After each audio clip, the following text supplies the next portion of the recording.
Well, good morning, everybody, and welcome back to Atlantic Motorsport Park for day 2 of round 3 of the sArl racing season. A little bit different weather today. Yesterday, nice and sunny, perfect racing conditions. Today, a little bit different. Track is starting to dry, but a little bit of rain there dampened the track overnight, a little bit this morning as well. But as I'm up here in the tower, I can see the track quick start dry as I head to the top of the tower. Schedule change this morning as well. We're going to start off racing here. Right now, quick marshal break, so they're going to take 5 minutes there for a marshal break, and then you'll hear the 5-minute call shortly after that to start off the racing this afternoon or this morning, which is the Thunder Heat Race. When I head to the top of the tower here, starting off maybe down the front straightaway. Only one little puddle on the closest to the pit wall there down by start finish, but a little blotchy there on the front straightaway. Can't see down 1 into 2, but it looks like it's quite dry there from 2 to 3 and around 3. 4 looks like it is fairly dry on the entry. At the bottom there looks like there's a little bit of a puddle there at the bottom of turn 4. Back straightaway, I can see puddles down the back straightaway. A little bit, probably the wettest it looks like on the track is down the back straightaway.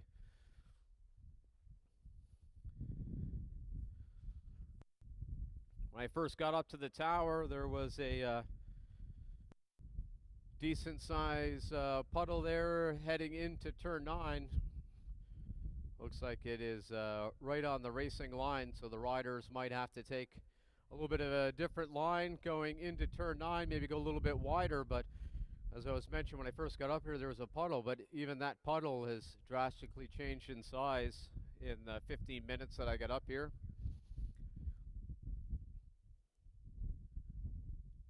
Nine already, or I should say, sorry, 10.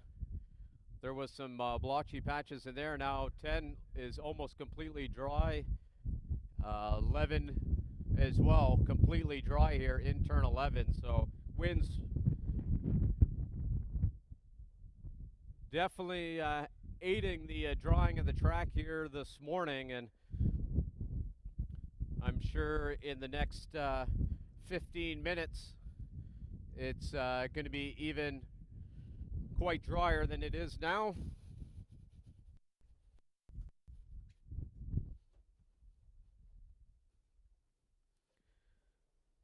As I mentioned, there's that schedule change, so starting the racing off with this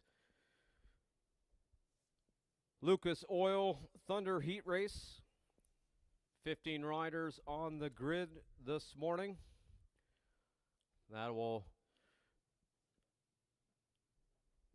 When that one concludes, we'll head into the first full race, which is the Catch 22, sponsored by Nova Drilling. Great racing yesterday in the Catch 22. 6 riders breaking out, getting below that 122 mark, but continued to battle right to the end. Some exciting racing.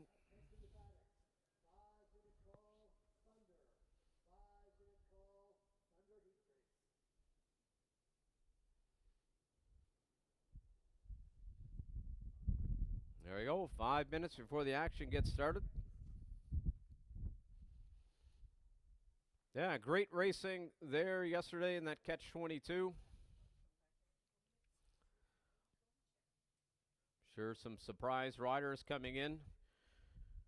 Lots of fans at the bottom of the tower letting them know that they had broken out.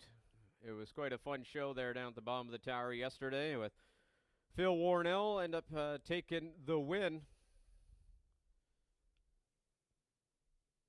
after 6 riders in front of him getting DNF'd, getting below that 122. Also a fun start to the race. Sure, everyone up in the tower watching the start of that race, seeing Sasha Richard pull that nice wheelie there, go down the front straightaway. Looking at the video, looks like she didn't stall it. It was just in neutral, so quickly able to get going again. And through the excitement of wanting to get up to that battle, grabbed a little bit too much throttle and gave us all a show here up in the tower. She came home in fourth, quite close to the battle there for third. Making it down the front straightaway. If memory serves me correctly, only a couple of bike lengths back from the third place rider of Angelo.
All right, I was just taking a moment there to get all my sponsorship information and rider information up and ready to go for racing. Rider, one of the riders starting to make their way down to pit lane, getting ready to go here. Interesting to see how many riders decide to head out there. Some may just wait for the race this afternoon, so right now just a couple of takers, but I'll run you through the order here, letting you know what the grid will be. On pole position, rider number 4 out of Beaverbank, on board that Kramer. That is the number 4 of Jack Robowski. Middle of the front row, rider number 66, Matt Covey, out of Dartmouth, Nova Scotia, making his way down pit lane. Making up the front row is the 132 of Corey Canfield. Second row, I would say, is the 96 of Chad Whitehead, but I can see him down there smoking cigarettes and getting hydrated for some race watching this afternoon.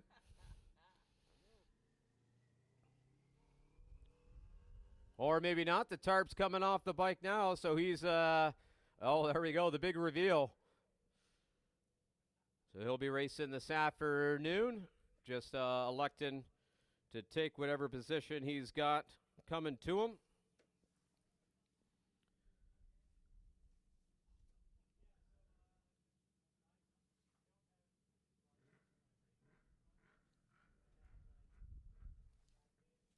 And making up the second row is the 21. I was just looking down to see if I could find her bike there, but the 21 is Stephanie Holman. Looks like she may be waiting till the afternoon as well. Don't see the bike down there. No.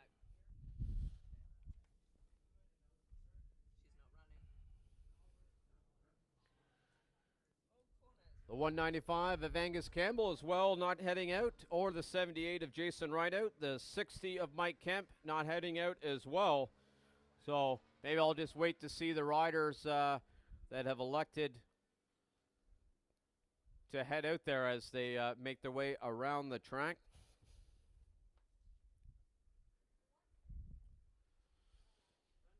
So from up here, I can see Matt Covey. Not sure the rider in second there. We got Darcy George, Scott Campbell, Jonathan Anderson. 1, 2, 3, 4, 5, 6, 7 riders. The 15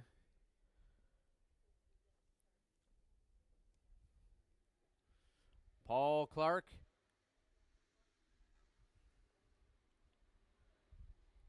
Oh, I believe that is, I believe Mike Kemp has gone out. I believe that's him there sitting in second there on this warm-up lap. Jarrett Campbell out there as well.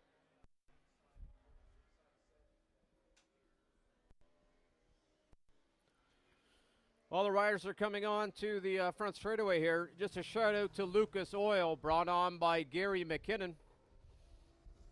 Lucas Oil providing Gary with oil throughout his racing career here.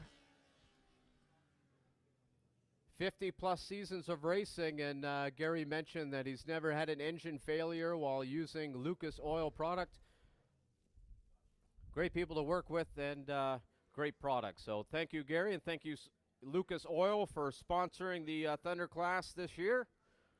Riders now in their grid positions, getting ready to start.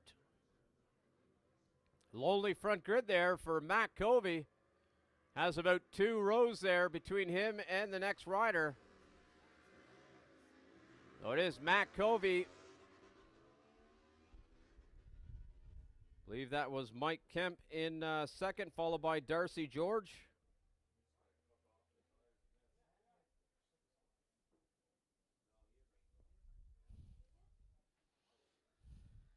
Oh, rider looks like he's got an issue there. That's Jonathan Anderson. Hand up, bike coming to a stop there. Not sure what happened there.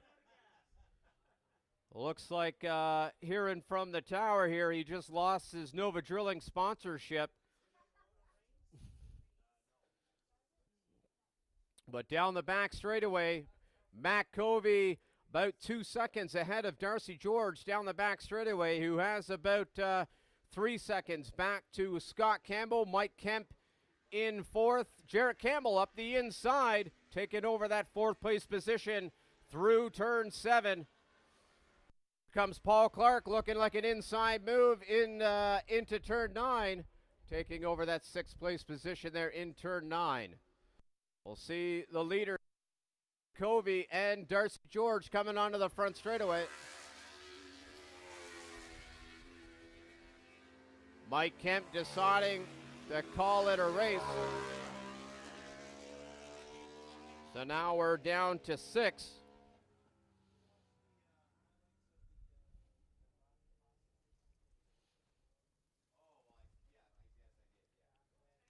Out of turn 2.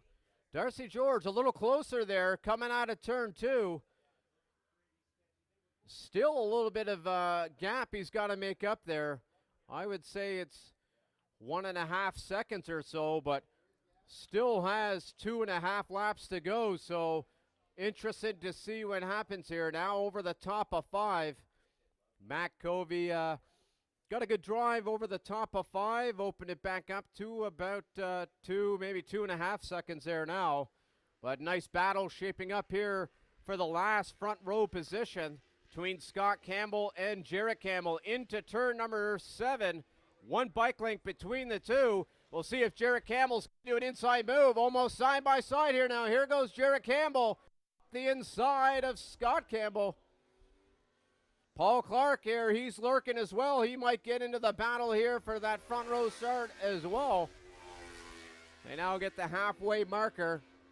3-rider battle here coming on to the front straightaway. Well, here comes Paul Clark. See if he has an inside or outside move here into turn 1. From up here, it looks like they were single file there going down turn 1. We'll see what happens here out of turn 2.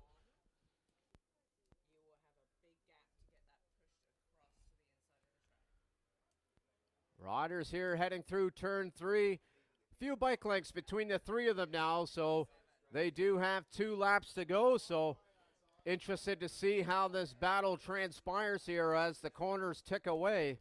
Well, right now, Jarrett Campbell running a little wide there in 4. We'll see what happens over the top of 5.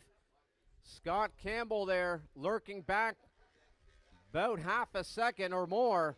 But it's Paul Clark Starting to catch up to Jarrett Campbell there down the back straightaway. He may try an inside move here into turn 9. Only one bike length. We'll see. Here comes Paul Clark.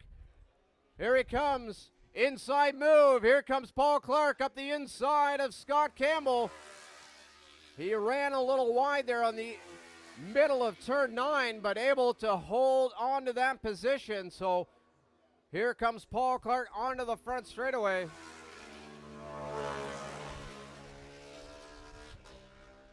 That front row position there, front row grid position right in front of him, cross the line, was only 0.7 of a second away between Jarrett Campbell and Paul Clark. So only a little less than a lap to go. So we'll see if Paul Clark is able to catch up to Jarrett.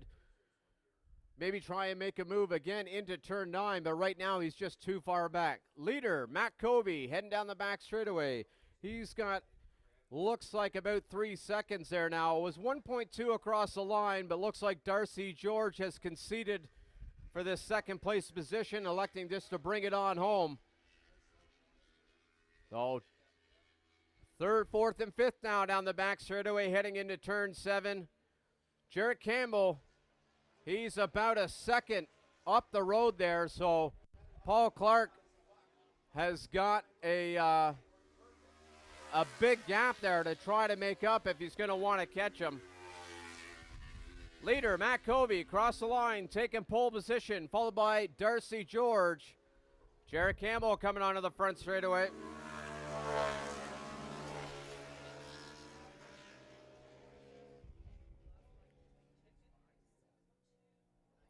Crossing the line, it shows that Paul Clark was ahead of Jarrett Campbell there, but not sure if that was a timing glitch or something. It looked like Jarrett Campbell was in third across the line.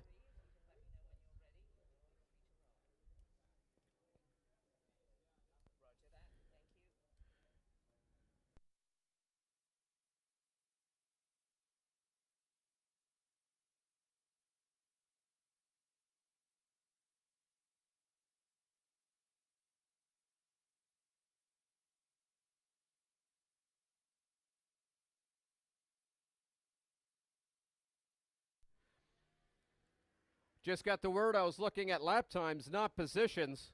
There we go. Jarrett Campbell crossing the line in third. Paul Clark half a second back there.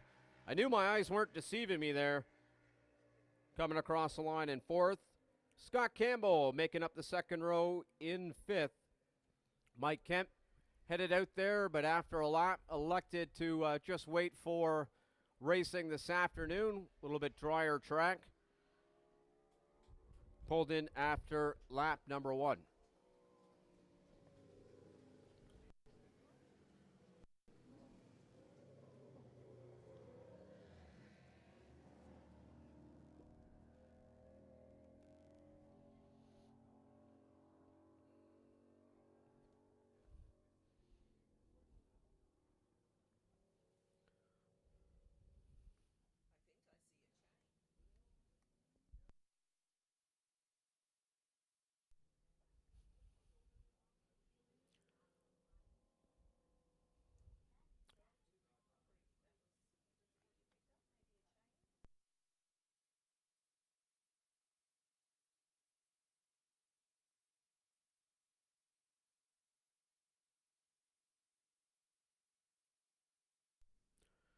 So it looks like recovery as they were heading out there through turn 2 to pick up Jonathan Anderson's bike. Looks like he blew a chain,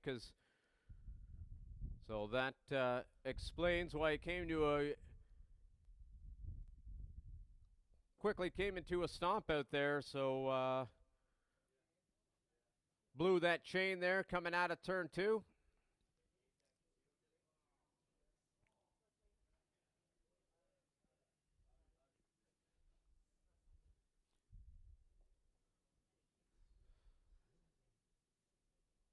And with that, just to let the riders know in the next class, they are recovery out there picking up Jonathan Anderson's bike. So there's just going to be a couple more minutes there before you hear that 5-minute call.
All right, as you heard, the 5-minute call went out there a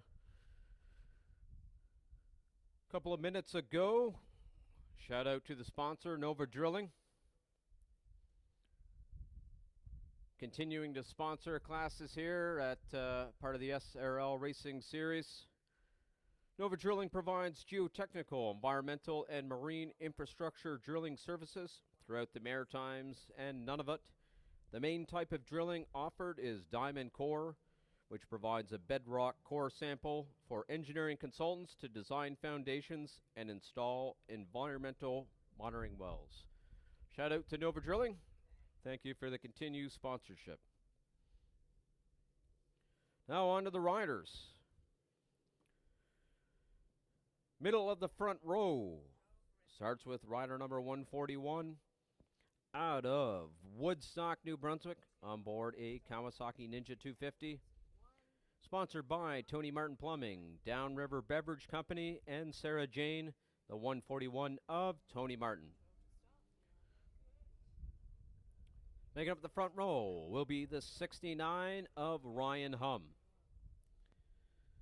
Second row, we'll see the 53 out of Lake Echo, Nova Scotia, on board a Yamaha R3, sponsored by the Hungry Beagle, the 53 of Jim Marlowe.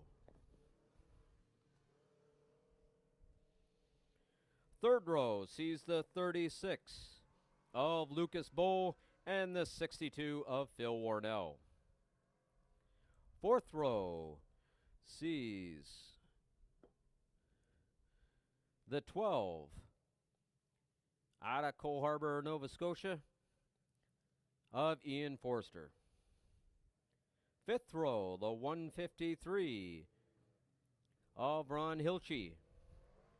The 49 of Max Holt. And the 7 out of Memricook, New Brunswick, on board a CBR 600. Sponsored by Mario. That is the 7 of Sasha Richard. And making up the back of the field, guessing due potentially to getting below that mark yesterday, was told the 295 out of Bedeck, Nova Scotia, sponsored by Nova Drilling and Bedeck Marine. The 295 of Angus McClarty going to be starting from the back of the field. A couple of notable riders that Pat Patterson was on the grid, believed due to breakout, not riding as well. The 27 Brianna Mosier, great battle yesterday. Riders getting down there into the minute 20. Not doesn't work with the rules of the class, but great for personal goals, which the class is designed for. You eventually want to break out, and it was a great battle yesterday, and they won't be out there. 29 of Eric Spinney, putting out those great videos there on YouTube. Unfortunately, had a engine failure Friday, so he has been riding all weekend. Maybe we'll see a great video of what an engine looks like when it implodes on itself.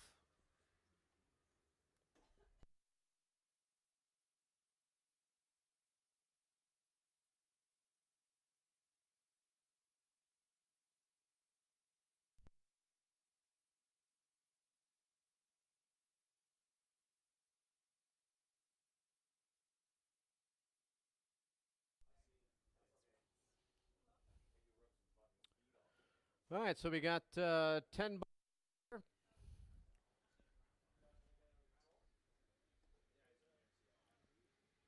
with the, I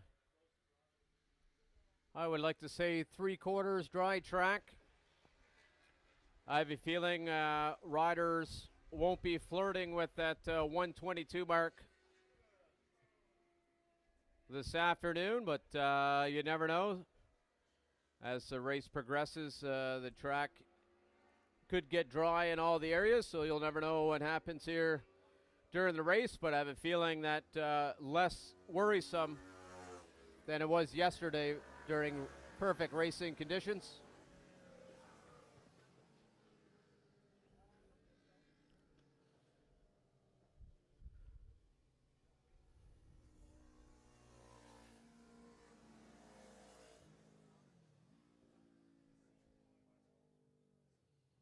All right, riders in their grid position. So we are seconds away from the start of this race. I would recommend you get into a good spot to watch this race. One of the fan favorites of the weekend. All right, Kevin's off the track. Flag up, flag down. And we're racing.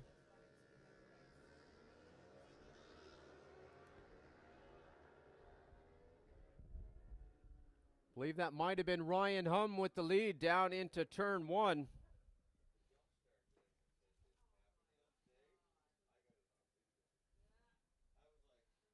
It is Ryan Hum out of turn number 2, followed by Tony Martin. That might be, I'm going to say Angus McClarty, but I believe he's 2 up from the back there. I'll wait till the riders get a little closer, but it is Ryan Hum in the lead. About 4 bike lengths there out of turn 4 ahead of Tony Martin. Now over the top of 5. Oh, Ian Forster getting racy there, going up the inside of a rider through turn 5. He was one of the fast riders there yesterday. Max Holt getting around. They're both of them getting around Lucas Bow. So right now, all the riders getting comfortable out there in these mixed conditions. Out of turn 9, Ryan Hum, I would say 4 bike lengths ahead. Oh, that's Phil Warnell. Now only 1 bike length. Oh, Phil Warnell almost got into the back of Ryan Hum. Holy moly, he had to take evasive action there in turn 11. I'm guessing maybe the closing speed. He was unnoticing how quickly he was catching Ryan Hum there and almost right front wheel to back wheel there in turn 11. So now coming out of turn 2, Tony Martin able to get around Phil Warnell there. So now Tony Martin moving back up to that second place position. Ryan Hum has opened up about a second, I would say, as they're now charging through turn number 4. So right now the battle is 2nd, 3rd, 4th, and 5th, all separated by a 1.5 seconds, 2 seconds maybe. Now over the top of 5 down the back straightaway. Tony Martin 2 bike lengths ahead of Phil Warnell. Here comes Ian Forster. But Max Holt passed it to them. Oh, but then got off the brakes and let 4 riders get around him. I think he was excited there, and all of a sudden he was coming to a corner. So now let's see who these battles are. They were changing quite quickly there through 7, 8, and 9. Ryan Hum still 1/2 second. It is Tony Martin. Phil Warnell up the inside of Tony Martin into turn 11.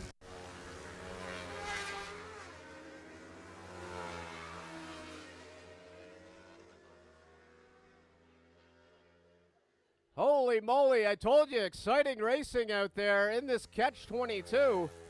Ryan Hum across the line, Phil Warnell, Tony Martin, Ian Forster, and Angus McClarty starting from the back has moved up into that 5th place position, but down into turn 2, Angus McClarty, I believe he's up to 3rd there now, coming out of turn 3.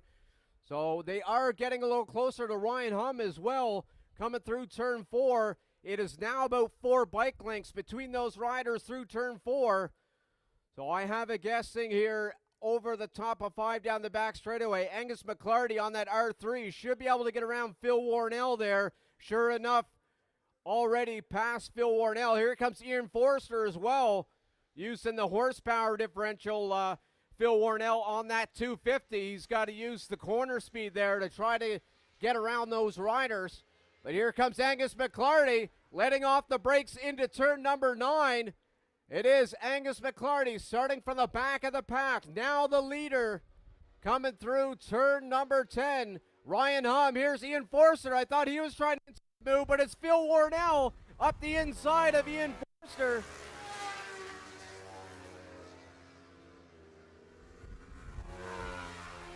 Down the front straightaway, Max Holt using the horsepower. Not sure what bike he's on. He was weaving through the riders down the front straightaway. Once he gets that corner speed worked out, he's going to be a contender for sure, because coming out of turn 2, the rider's able to get around Max Holt again. But now through 3 up to 4, the leader, Angus McClarty, opening up, I would say, 1.5 seconds. So the battle now is 2nd, 3rd, 4th, and 5th. Right now held by Ryan Humm and Ian Forster. Talking earlier about riders probably not getting close to that 122. Well, I'll eat my words. Angus McClarty with a 122.285. So he is only a little less than 0.3 of a second away.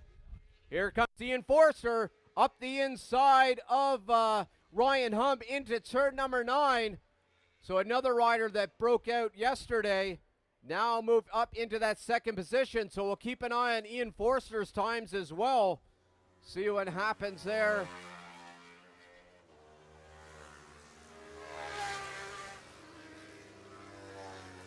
Max Holt using the horsepower, moving himself up into 3rd place across the line. Oh, Angus McClarty with a 121 out there.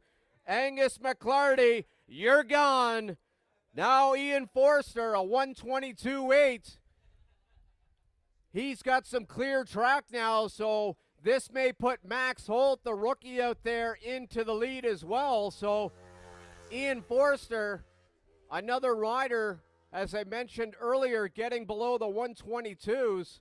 So now through 4 up to the top of 5, I'll keep an eye on his lap times. Max Holt was a 123.6, followed by Ryan Humm's 122.5. So it looks like those riders are doing okay for lap times. Now into turn number 7. Ian Forster. Max Holt was closing Ian Forster there, so if he's using him as a reference, I was saying he wasn't close to the 121s, but if you get a rider in front of you and you can use them as a reference, they're able to drag your lap times down. So I'll have a look at Max Holt's as well onto the front straightaway.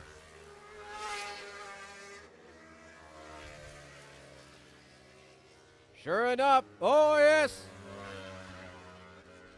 both Ian Forster and Max Holt. I was wondering if Max Holt was using him as a reference. Sure enough, both of them with a 121. So now that puts the leader as Ryan Humm, followed by Phil Warnell and Tony Martin in 3rd. So let's see where this battle is. So Ryan Humm coming out of turn 3, only 3 bike lengths ahead of Phil Warnell. So that's the current battle for the lead here. Another battle there you can see going into turn number 4.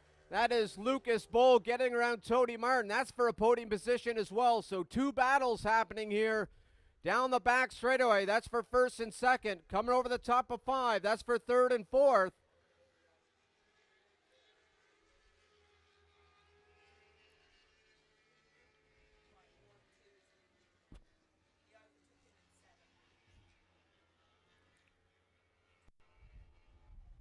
Ian Forster getting even faster out there. Not sure if there's a problem with Angus McClarty. He slowed right up here. I'll keep an eye on his lap times, but Ian Forster caught him quite quickly as the lap flag flies. See how close that battle is there. Ryan Humm only across the line, 0.7 of a second separating those 2 riders. Jim Marlowe across the line. That's crossing the line in 5th. Trying to see where those riders are there now. Coming out of turn 3, Ryan Humm still about 5 bike lengths ahead of Phil Warnell. Lucas Bull, he is on a tear there. he got around Tony Martin and has now gapped Tony Martin by about 3 seconds.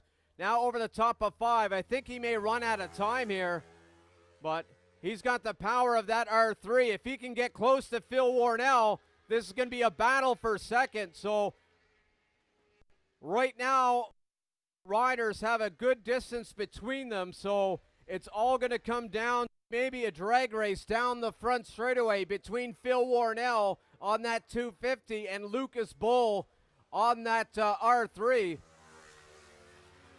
Yeah, he's just not close enough, I think. Here comes Ryan Humm onto the front straightaway, followed by Phil Warnell. It's Ryan Humm taking the win. Phil Warnell in third, followed by Lucas Bull in,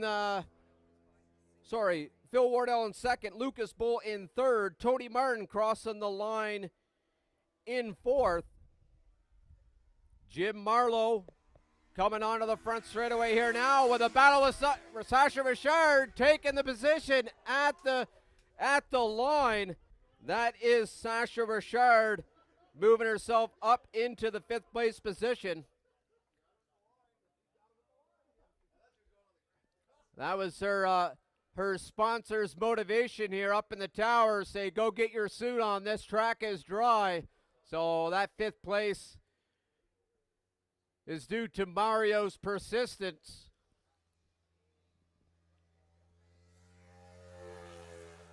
The 153 of Ron Hilchey coming across the line, making up the field.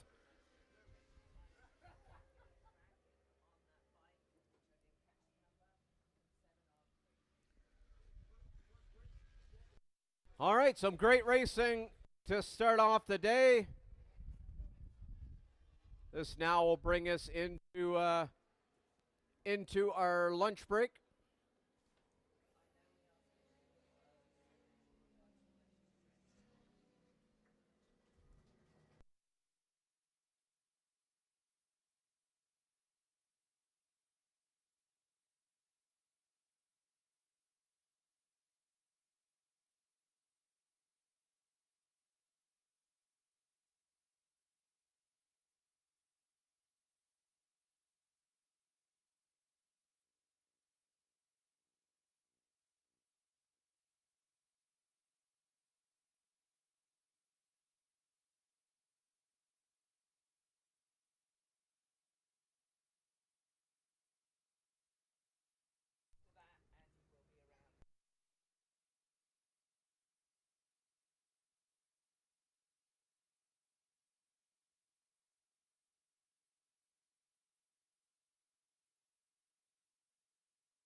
All right, just a heads up for everyone in the paddock. That is Ryan Humm's first win here.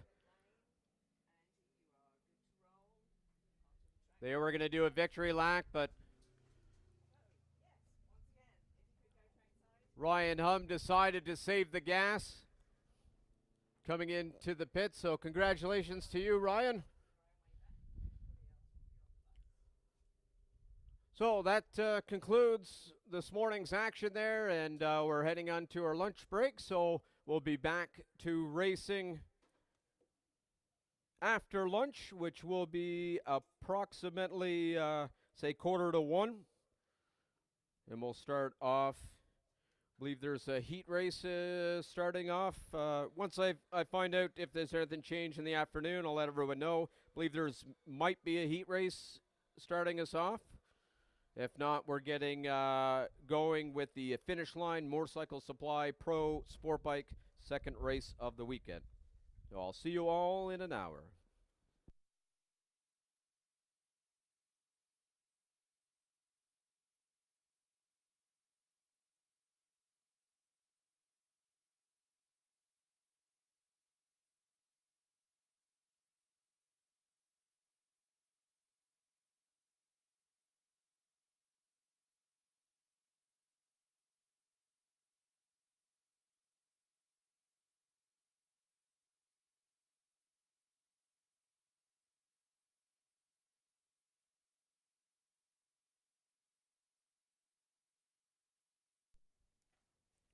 All right, just information for everyone. They're going to do a little bit longer lunch, so restart will be 1 o'clock. So a little bit longer break. Be able to hydrate yourself a little extra longer. Take a little bit longer nap there, Mario, and be ready to race at 1 o'clock.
right, corner checks are being done at the moment, so that means we are a couple of minutes away from the resumption of racing here. Round 3. Starting off the afternoon is going to be the Finish Line Motorcycle Supply Pro Sport Bike. Second race of the weekend. Shout out to the sponsor, Finish Line Motorcycle Supply. In 2019, Albin Neves came to AMP to take the HPRA, returning the next race round to get out and do a bit of racing. Albin kept asking people where they buy their race parts local, as every time he wanted to upgrade his bike to make it a race bike, he had to order online. With the response that there was no local business dedicated to race parts, Albin decided to take the chance and start Finish Line Motorcycle Supply. Every chance he's gotten, he's added more stock with the support of local riders, along with now into a growing support from riders outside the province. So shout out to Albin Neves at Finish Line Motorcycle Supply for continuing his sponsorship of classes here at the sArl Racing Series. Now to the grids. On pole position, rider number 5 out of Kokan, New Brunswick, on board a Honda CBR 750. Sponsored by Sasha. That is the 5 of Mario Richard. Middle of the front row out of Upper Coverdale, New Brunswick, on board CBR 600. Sponsored by Visa, MasterCard, and his wife. That is the 17 of Caleb Knowles. Making up the front row is the 62 of Phil Warnell. Second row, the 37 out of Ellerslie, PEI, on board a 2009 Yamaha R6. Sponsored by Gillis Heavy Equipment, DC Tire, Dennis Motors, and Ellerslie Right Stop, the 37 of Andy Hutchinson. And making up the second row is the 41 of Crottus Roberts. Third row sees the 40 of Michael Scott and the 3 out of St. Margaret's Bay, Nova Scotia, now residing in New Brunswick, on board a CBR 600. That is the 3 of Randy Bennett. And making up the field,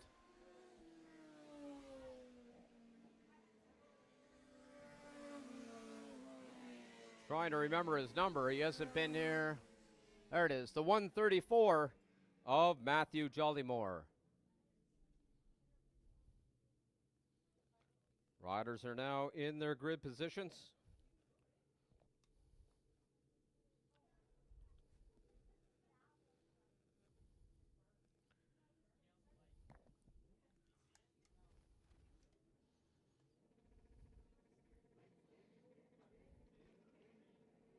Lights are out. We're racing.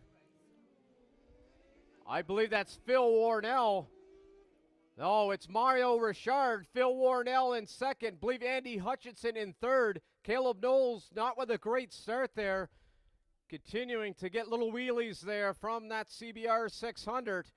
But, making up through turn 2. 3 rider wide there into turn number 3. It is Caleb Knowles able to get around both Andy Hutchinson and Phil Warnell, with Andy Hutchinson coming out of 3 in third. But Mario Richard over the top of 5. 4 bike lengths ahead of Caleb Knowles. They've gapped Andy Hutchinson there by about a second and a half, I'd say, down the back straightaway. So now into turn number 7. Mario Richard. Oh, look at Caleb Knowles go. What a drive up through 8. Only a bike length back now from Caleb Knowles. He's a man on a mission this afternoon, right on the back wheel of Mario Richard onto the front straightaway.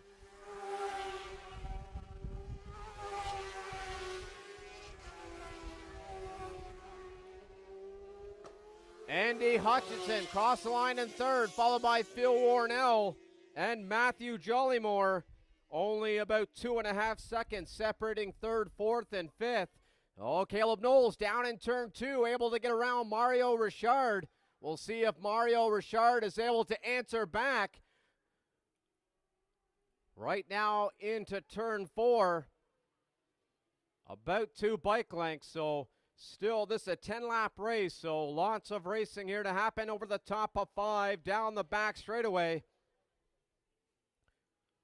Mario Richard, great drive down the back straightaway, able to get a bike length or 2 back there from Caleb Knowles. Little wheelie there from Caleb Knowles. Wait, getting comfortable into turn 9. Mario Richard now only a bike length back, so we'll see here what happens as the corners tick away, but Mario Richard not letting Caleb Knowles get away.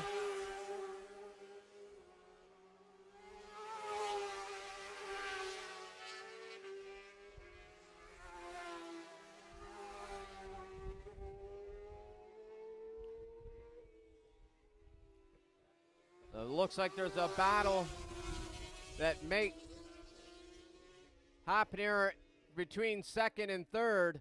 Andy Hutchinson there coming up second up into third.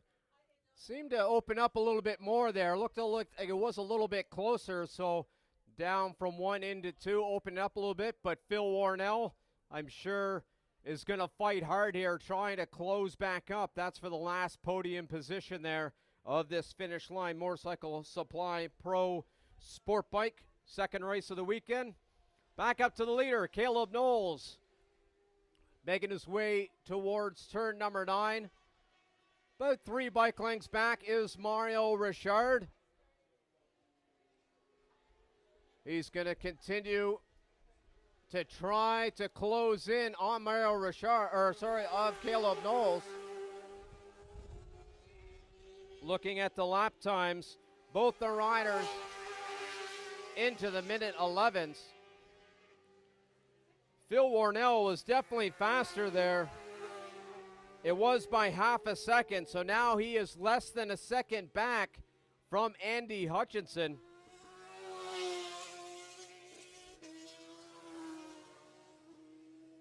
Definitely a lot closer, so right now, this is the battle to watch out of turn 3 between Andy Hutchinson and Phil Warnell. It is down to, I would say, half a second there between those 2 riders. Phil Warnell had some great speed. I was watching him there through 9, 10, and 11. Really closed in on Andy there through that section of the track. Now through 7 here. Still about half a second, maybe a little closer there, but watch this gap now through 9. Phil Warnell has this part of the track down.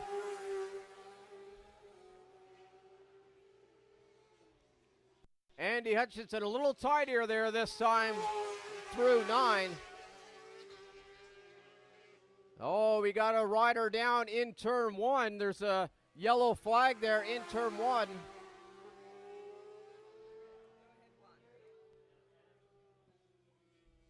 Trying to see who's that rider. That is Caleb Knowles. So it looks like it is Mario Richard that's gone down in turn number 1 or 2 down there.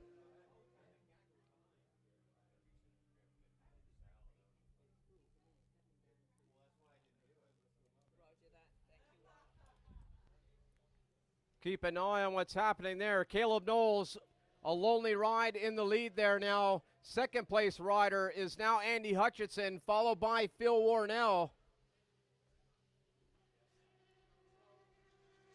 I believe that that might be Mario Richard walking towards up turn number 1, so he must have made it all the way down turn number 1. He's up by the fence, sitting down there, up there where the gate is between 2 and 3, so good to see Mario Richard up on his 2 feet, walking away there. Corner marshal talking to him there now. So now I'll keep an eye on this battle for second and third as the riders get the halfway marker. Out of turn 2, Andy Hutchinson only half a second ahead of Phil Warnell. Andy with a little bit better drive out of turn 3, opened up a couple of more bike lengths. Another battle there, fourth and fifth. That's between Matthew Jollymore and Carruthers Roberts. Only a bike length between those two riders. They're now heading towards the back straightaway. Looking at the lap times, both of them quite similar, only off by a tenth, so they might have been close there for the last couple of laps.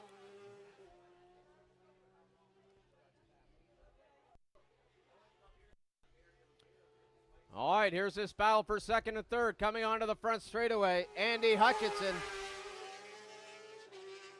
Now only 4 bike lengths back is Phil Warnell, both of them with their fastest laps of the race. Phil Warnell with a tenth faster, so now only 0.4 of a second between the two. This battle now happening through turn 3. Phil Warnell not close enough to do any moves at the moment.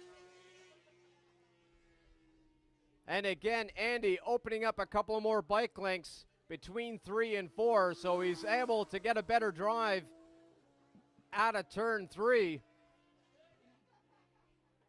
Now down the back straightaway, Andy Hutchinson. Looks to be a couple of tenths there now. It's definitely closer here through turn number 7. Phil Warnell, he's not settling for a third place position. Into turn number 9. It is now only a bike length or 2 between Andy Hutchinson and Phil Warnell. Oh, 1 bike length back. On to the front straightaway. This is the battle to watch, folks. Down into turn number 1. Andy Hutchinson, Phil Warnell. Both of them. Again, fastest lap of the race. Continuing to lower their lap times. Phil Warnell down into the 12s. Andy with a better drive down through 2 up to 3. See if he continues to extend that here between 3 and 4. Because now it's back out to about 4 bike lengths there as they charge towards the back straightaway. There's going to be 2 laps to go when they cross the line next time by. So still a little bit of time here for Phil Warnell, but not a whole lot of time. So now through turn 7, about 3 bike lengths. Make that 2. Is Phil going to try a move here? It is now half a bike length between the 2 riders. Out of turn 9, Phil Warnell right on his back tire. He almost had to let up the gas there. Looked like he gathered a lot more speed than he anticipated. Down the front straightaway. Cross the line, 0.3 of a second between those 2 riders. Leader still Caleb Knowles, followed by Andy Hutchinson and Phil Warnell. Battle rages on for 4th and 5th across the line between Matthew Jollymore and Carruthers Roberts. For this battle for 2nd and 3rd. Coming out of turn 4, 2 bike lengths between the 2 as they head towards the roller coaster. Over the top of 5. See what kind of drive Phil Warnell gets here. May try to get as close as possible and get that inside move into turn 9. This is the closest he's been. So he's trying, you can see him trying to get quick hard onto the gas. Phil Warnell up the inside, side by side. It is Phil Warnell taking over 2nd place from Andy Hutchinson. Now the last lap leg flies, so Andy Hutchinson has 11 corners to try to get that position back. I have a feeling we may see a move here into turn 2. Andy Hutchinson seemed to gap Phil Warnell in turn 2. Phil Warnell may do a defensive move down in turn 2. We'll wait till they come out. It is Phil Warnell still ahead of Andy Hutchinson. A bike length between the two. Now only 7 corners to go of this finish line motorcycle supply. Pro Sport Bike, race 2 of the weekend. Over the top of 5 goes Phil Warnell. 3 bike lengths between the two, so Andy Hutchinson's going to need to try to get closer to Phil Warnell if he's going to want to try a move and repay the favor in turn 9. I don't think he's going to be close enough, so turn number 9 isn't going to be the spot for him, but the leader, 17, Caleb Knowles, crossing the line, taking the win. Now out of turn number 9 into 10. Phil Warnell, 2 bike lengths ahead of Andy Hutchinson. Andy not close enough to do anything here. It is going to be Phil Warnell crossing the line, a bike length ahead of Andy Hutchinson. 4th place rider, Matthew Jollymore, coming out of turn 9. Really opened up the gap here. And this last lap, it's about a second there now, so comfortable gap there for the 134 of Matthew Jollymore to come home in 4th, followed by Carrados Roberts in 5th. 6th place rider, Michael Scott, seen himself get down into the minute 15s. Good lap times there for someone that missed the other round, just trying to get that race rust. So with a minute 15, great to see Michael Scott out there putting in some great times. Another rider has been here for a while, Randy Bennett. Great to see him back to the track, hanging out with the track family. The number 3 of Randy Bennett coming across the line in 7th.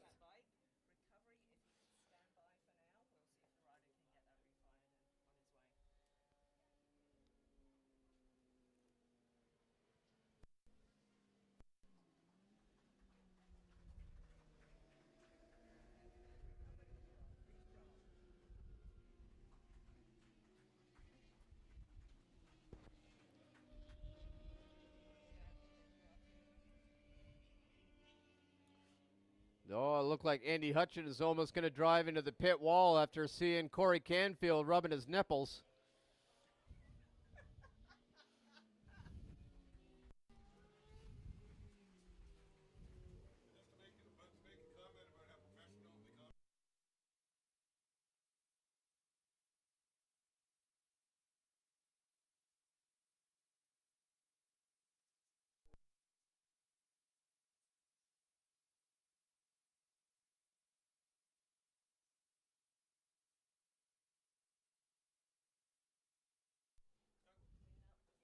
All right, as everyone just heard, there's that short delay. Just let everyone know online as well. There's going to be a little delay before you hear the 5-minute call. So after that amazing race, I'm going to have a break myself, and we'll be back with the next race, which is the Good Robot Brewing Amateur Sport Bike, second race of the weekend. We'll be back momentarily.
All right, we're about a minute away from the start of the Good Robot Brewing Amateur Sport Bike Race.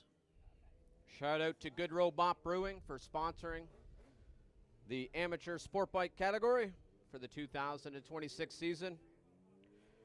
Good Robot Brewing is Nova Scotia's curator of quirky craft beer experiences. Find their products at your local NSLC, ANBL, or PILC. If they don't have them, ask the staff. Or if you're interested in an evening out, visit their patio in Elmsdale at the Halifax Commons or head to their original bar in the north end of Halifax. Shout out to Good Robot Brewing for continuing to sponsor classes here at the sArl Racing Series. Riders now making their way down pit lane. Current championship leader sitting on pole position out of Stratford, PEI, on board a Yamaha R6, sponsored by the Gray Group. That is the 6 of Carson Gray. Middle of the front row, rider number 61 out of Brookfield, Nova Scotia, on board a GSXR 600. Sponsored by Four Seasons Central Washing, Pro Cycle, Miller Time Racing, and Finish Line Motorcycle Supply, the 61 of Bailey Ives. Making up the front row out of Union Corner, Nova Scotia, on board a Kawasaki ZX6R. That is the 30 of George Church. Second row, 58 of Sean Kelly, and the 88 out of Shubenacadie, Nova Scotia, on board a Kawasaki ZX6R, sponsored by HBA Chartered Professional Accountants. That is the 88 of John McRae. And making up the field, the 49 of Max Holt.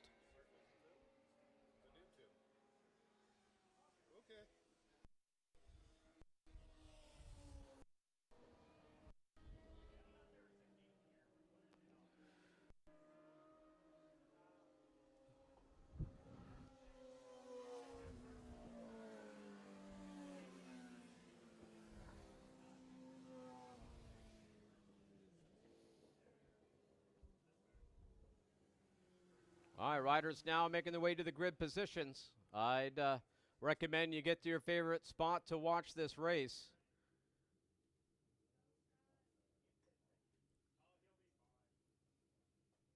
As this is going to be a great battle between the 6 and the 61. Only a couple of bike lengths, I heard, separating them in yesterday's race. Lights are off, we're racing. Carson Gray with a great start. Believe that was John McRae taking lessons from Sasha Richard, having his bike in neutral. Didn't finish it off with a wheelie though, so not doing it in style. Definitely got to give Sasha Richard the trophy for that one. But out of turn 2, it is Carson Gray, followed by Bailey Ives. Wait to see who that rider is in third.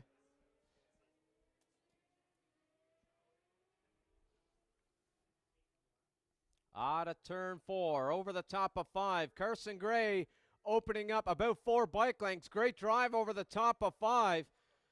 While I was watching that, these 6 riders battling it out there through turn 4, at times 2, 3 wide it looked like.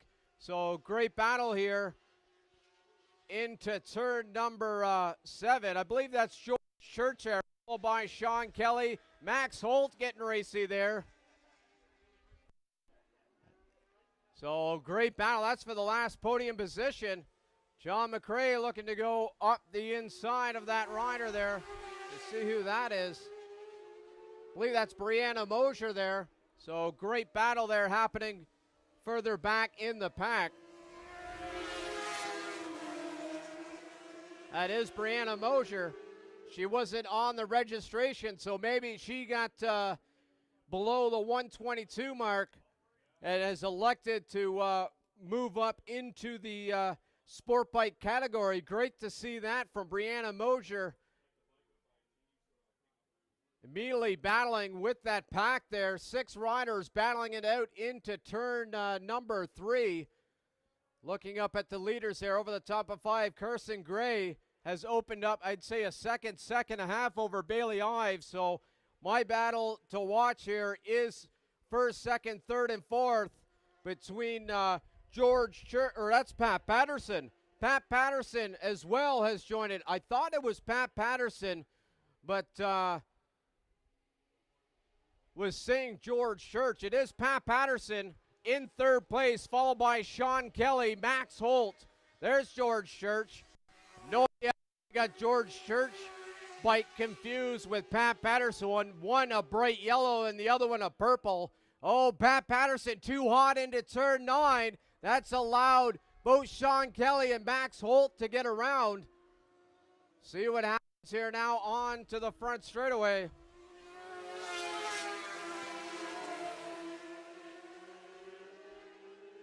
The sun coming out here at Atlantic Motorsport Park, turning in to a beautiful race here for these riders.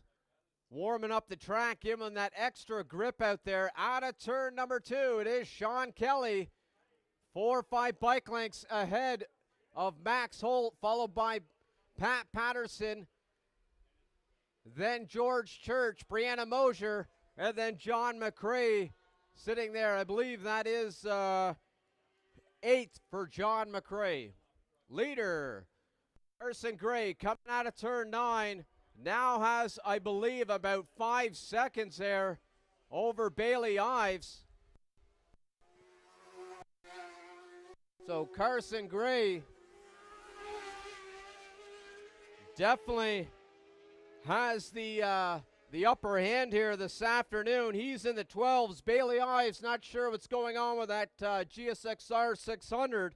He's a rider that's been into the 11s here at Atlantic Motorsport Park. He's currently sitting in the 14s. Now onto the front straightaway. Sean Kelly, Max Holt, George Church, Pat Patterson, John McRae, and then Brianna Mosier. Sean Kelly into the 18s, about a second and a half faster than Max Holt, so that's opened up the gap to about 2 seconds. You can see that Max Holt is more making a charge backwards than forwards there, getting into the clutches of George Church there. 7 laps to go, 6 when they cross the line, so still lots of time for this last podium position to get back. Oh, Carson Gray onto the front straightaway, had his right leg dangling there, trying to hold the bike onto the front straightaway. He's pushing hard. Fastest lap of the race there from Carson Gray, even though he's got a 6-second lead. Continuing to push hard and continuing to gap Bailey Ives. Back to this 3rd, 4th, and 5th place rider. Sean Kelly ahead of Max Holt. We'll see what the lap times here when they cross the line.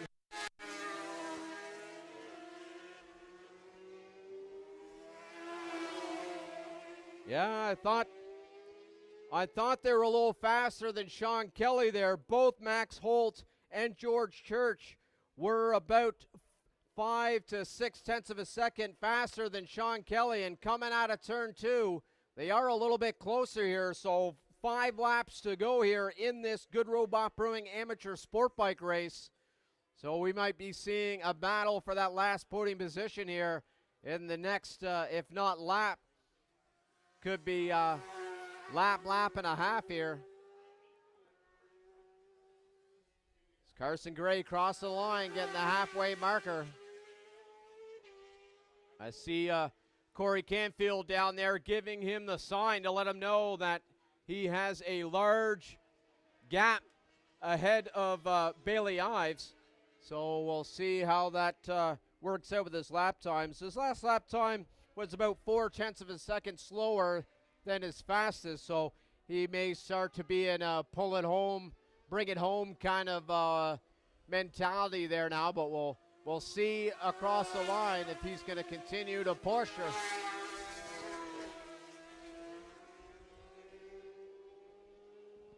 Sean Kelly has regrouped, putting in a 18-5. Extended that lead or that gap to Max Holt back out to about 2.5 seconds. But there's still 5 laps to go. Now through 3 up to 4. Sean Kelly has opened up a little bit more there. So what may be happening here is this battle for 4th and 5th. Great battle here happening as well between John McRae and Pat Patterson. Brianna Mosier only a few bike lengths back as well.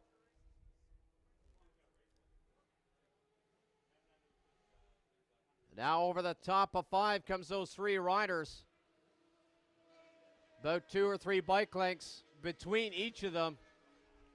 Another battle shaping up here for the 4th position. Max Holt coming into turn number 9 here. George Church only a couple of bike lengths back, so see what happens here over the next couple of corners, but George Church definitely closing in on Max Holt.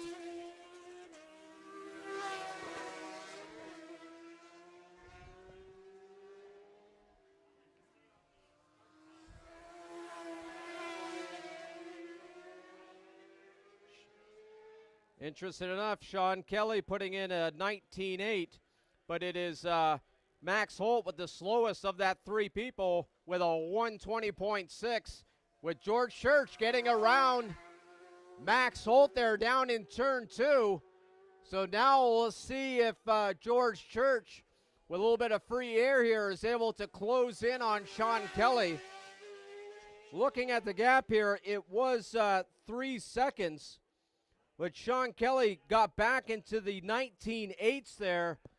So if he slows down a little bit too much here, George Church will definitely be able to close in, as there's now 3 laps to go when they cross the line.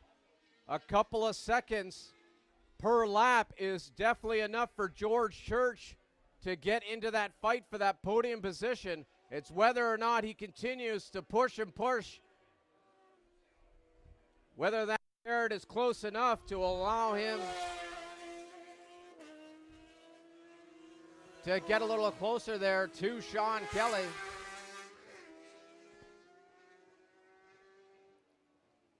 Yeah, Sean Kelly still 0.7 of a second faster than George Church, so that gap now up to 4 seconds. Might be a little bit too much. The leader, Carson Gray, crossing the line, giving him 2 laps left to go. Haley Ives definitely off his pace here this afternoon into the 15, so maybe knowing that that gap got too big there in the first part of this race, maybe he's just trying to bring it home and taking second as a win here this weekend in race number 2.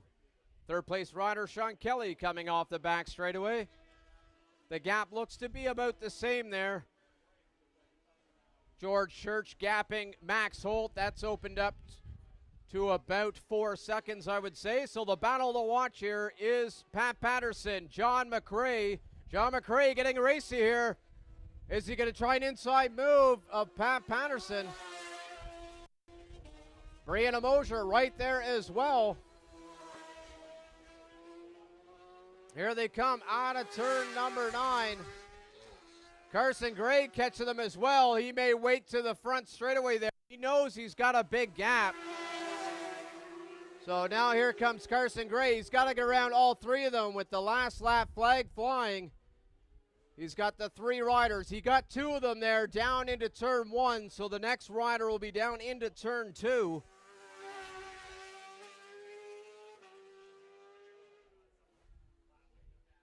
Carson Gray around those 3 riders. Pat Patterson, still the leader of these 3 bikes. Now about 4 bike lengths there, out of 3 up to 4.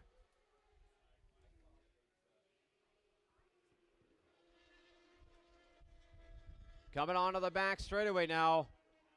They're going to be running out of time here.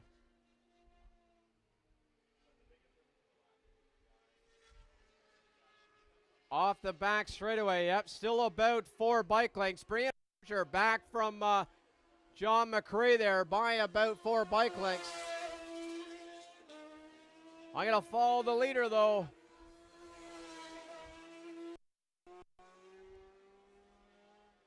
Where's he at? Here he comes onto the front straightaway. Here comes the leader. John McCrae, or sorry, Carson Gray coming home with the win. Here comes Bailey Ives, rider number 61, onto the front straightaway. Coming across the line in second. Third place rider, Sean Kelly, over the top of 5. He's opened up that gap there. So now down the back straightaway, he has about 3/4 of the back straightaway as a lead over George Church. So Sean Kelly, couple of corners to go here out of 9.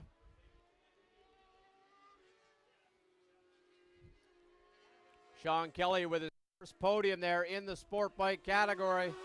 Last round, he's going to make it 2 podiums here in the 2026 season. George Church coming across the line in 4th, followed by Max Holt.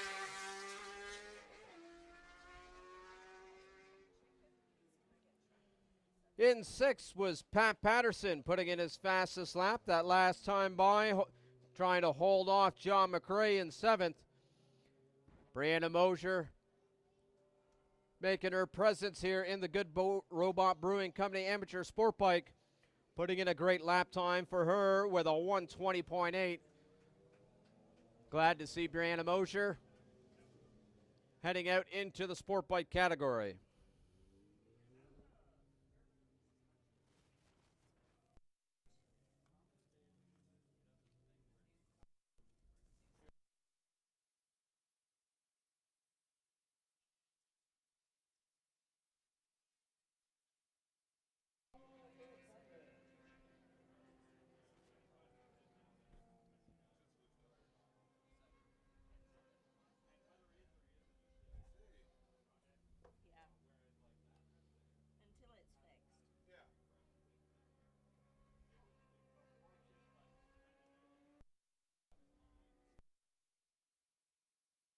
Until it's fixed.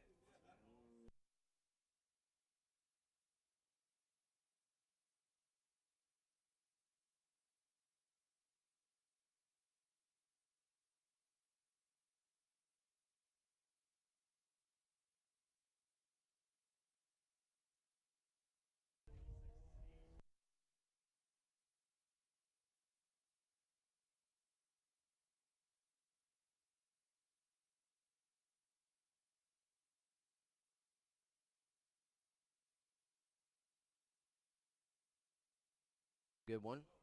Go ahead, time runner.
All right, about 2 minutes away from the start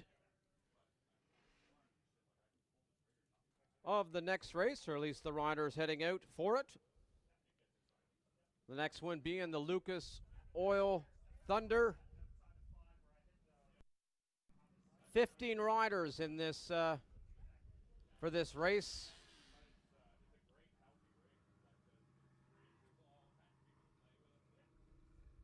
Shout out to Lucas Oil for coming on as a sponsor for Thunder for the 2026 season. Thank you, Gary, for bringing them on. Gary has used Lucas Oil for many of his racing seasons here at Atlantic Motorsport Park, 50 plus seasons. Gary said never had any engine problems in his racing seasons while using Lucas Oil products. Great product, great owner. So if you haven't tried Lucas Oil, I'd recommend talking to Gary McKinnon, finding out where you can pick up their products.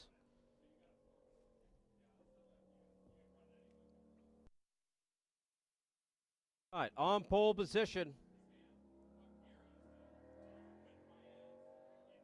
This is a blend of the heat race and championship points, as only half the field elected, little less than half the field elected to head out in those mixed track conditions this morning for the heat race. And it 66 out of Dartmouth, Nova Scotia, on board that Kawasaki 500. Number 66 of Matt Covey taking pole position in that heat race this morning. Middle of the front row is going to see the 24 out of Dartmouth, Nova Scotia, on board a Yamaha R3. The 24 of Darcy George. Making up the front row is the 46 out of South Bar, sponsored by Robertson Electrical Supply, his visa, and some hard work.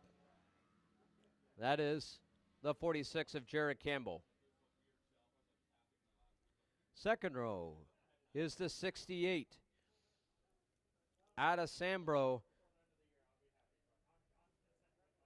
on board a Triumph Daytona 675, 68 of Paul Clark.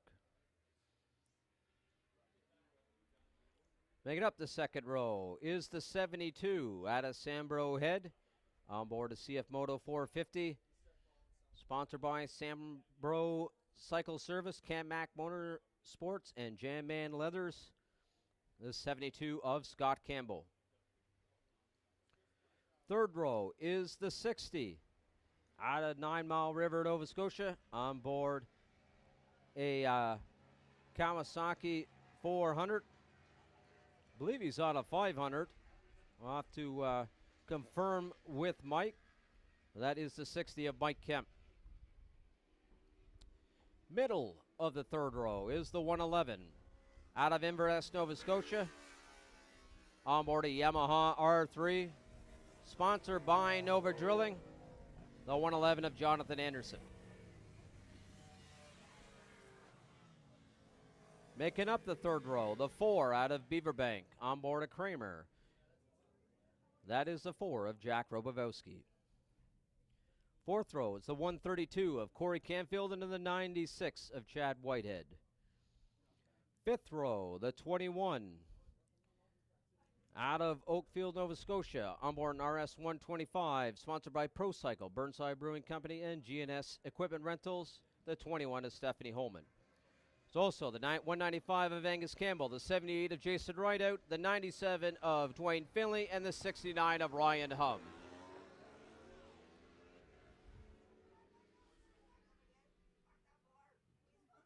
Oh, looks like Chad Whitehead. He was doing the Flintstones, trying to get that bike pushed and started. Unfortunately, something wrong there with the start there of Chad Whitehead. But out of turn 2, up to 3, it's Matt Covey, followed by Darcy George. believe that is Paul Clark in third, Jack Robowski in fourth.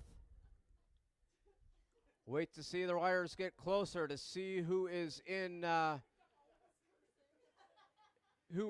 fifth. It's Jonathan Anderson in sixth.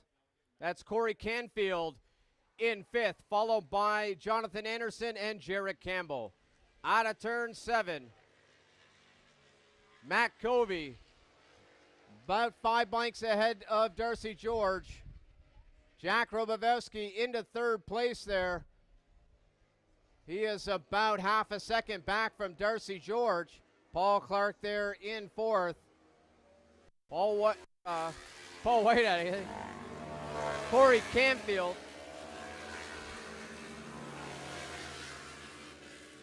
Looking to get around Paul Clark on the inside of 11. Jonathan Anderson right there as well. So now out of turn 2. Oh, it's Jonathan Anderson getting around Corey Canfield between 2 and 3. Corey Canfield side by side with him, though, into turn number 4, taking that spot back. That's for 5th place position. They're still right on the back of Paul Clark over the top of 5. So this is the battle to watch. The top 3 riders, a little bit of a gap there. So these 3 riders battling it out down the back straightaway. Angus Campbell looking like he wants to get in there as well. Oh, Jack Robowski using the power. Is Darcy George going to try to get back that position? No. Jack Robowski down the back straightaway into 7, able to get around Darcy George, and I thought he was going to try to get back around Jack into 9. Close enough. Here comes Corey Canfield. He's taking the inside on Paul Clark into 11. That's made Paul Clark have to get off the gas and allow Jonathan Anderson to get around him as well. So some great battling here happening for 4th, 5th, and 6th out there.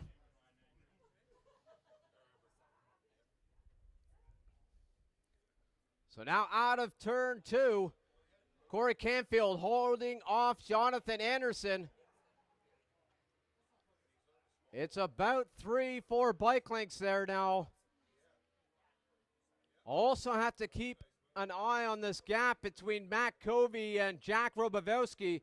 Jack didn't seem to have the best starts there. Had to move a little bit through the field. So now he is clear of Darcy George.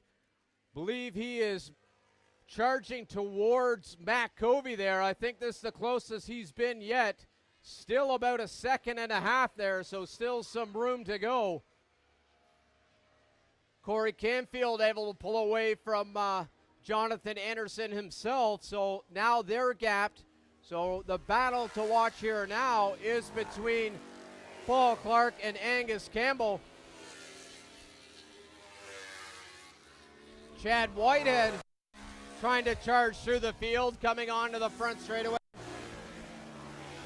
He's going to cross the line up to 9th, having to start from not only last, but they were coming out of turn 2, I think, by the time you got that bike going. So Chad Whitehead trying to get through the crowd there on that Ducati. Up the inside of Stephanie Holman between 2 and 3. So Chad Whitehead now clear track up to Paul Clark there in turn 4. So he's got about 2 seconds. He's got to make up there before he's got another rider to try to hunt down. So I'll head up back to the battle here, or hopefully to be a battle here soon for all us fans. That's between Matt Covey and Jack Robowski. Let's look at those lap times there. Quite similar, only a 10th between the two. But I believe Jack Robowski is a little bit closer here. My eyes may be deceiving me, but this looks like Jack is a little bit closer there. Yeah, another 0.3 of a second, so 4 laps to go and 1.2 seconds.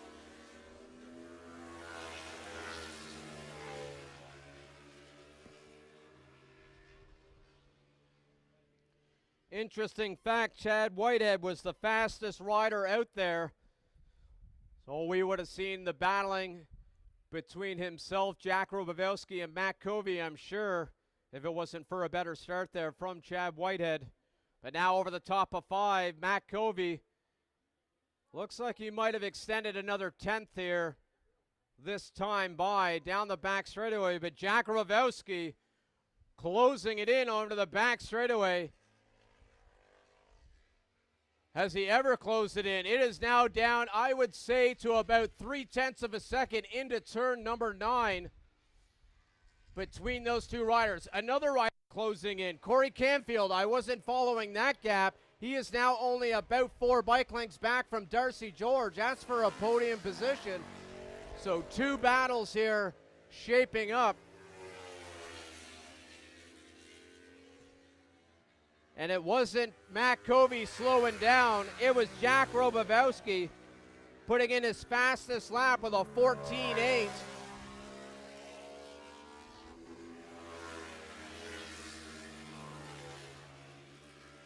The leaders now going through turn 3. 3 bike lengths, 4 maybe between the two. Jack Robowski is definitely maybe close enough to use the horsepower of that Kramer down the back straightaway. 1 corner to go to see what happens here.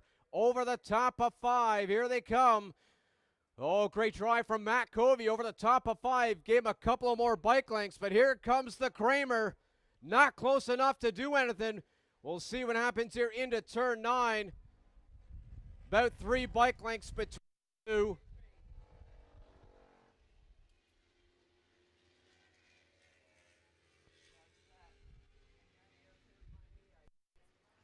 Oh, Darcy George.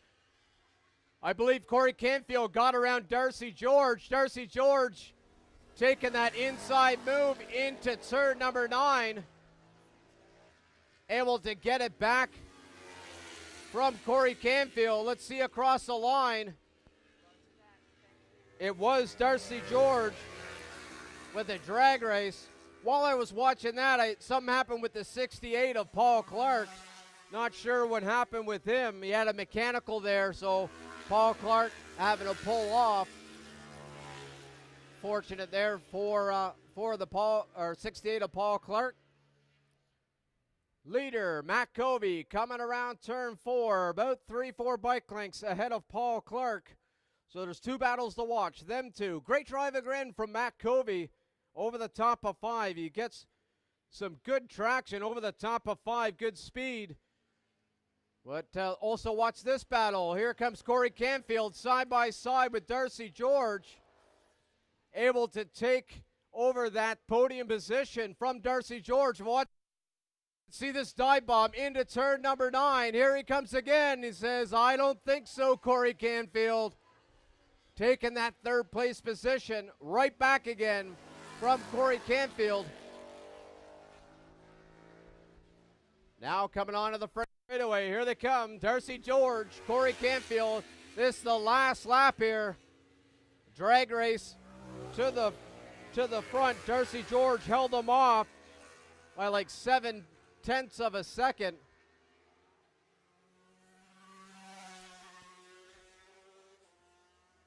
Head back up to the leader. Matt Covey about 5 bike lengths ahead of Jack Robowski. They're heading through turn 4 as we speak. Jack Robowski is going to have to try to get closer if he's going to want to try to pull any moves here. And another great drive over the top of 5 has opened it up a couple of tenths there. So Jack Robowski not able to use that horsepower of the Kramer to get around Matt Covey down the back straightaway. Oh, Darcy George holding off Corey Canfield down the back straightaway. We'll see what happens here into turn 9. See if Corey Canfield can try his move into turn number 9. Not close enough. So here comes the leader, Matt Covey, followed by the Kramer of Jack Robowski. Had to look over and he's seen a face full of Jack Robowski in his face. And here comes this battle. Here comes Darcy George, Corey Canfield, side by side across the finish line. 6 thousandths of a second between those two riders. 6 thousandths of a second. That was elbow to elbow across the line.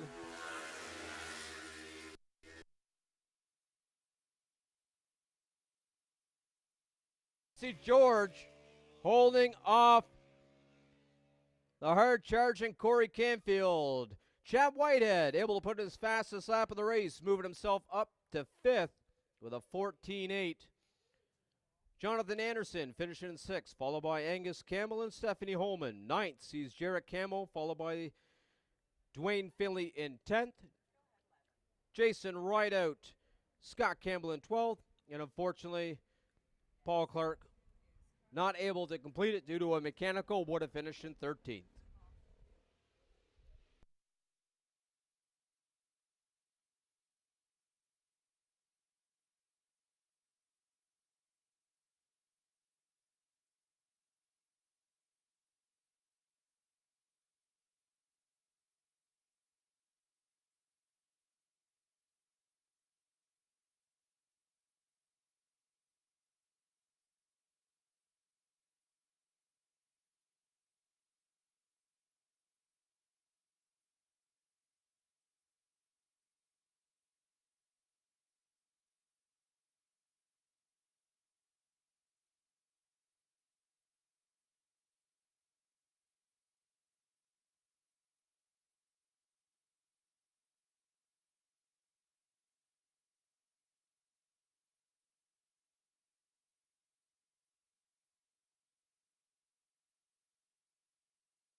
All right, couple of minutes away from the start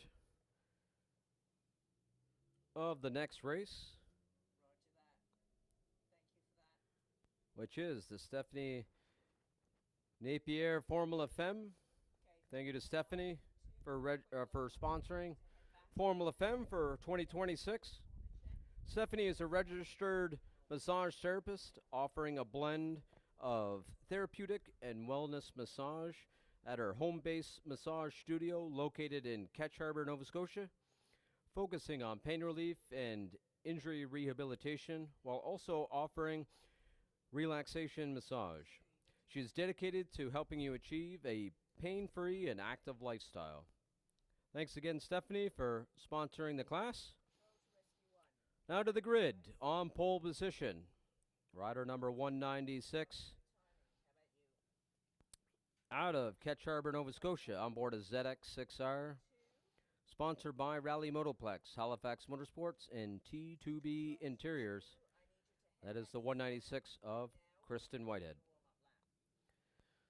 Middle of the front row is the 21 out of Oakfield, Nova Scotia, on board an RS-125, sponsored by Pro Cycle, Burnside Brewing Company, and GNS Equipment Rentals, the 21 of Stephanie Holman.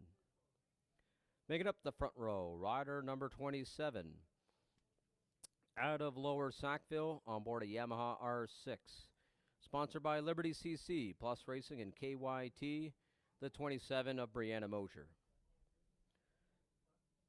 Second row is the 70 of Julia Behemier.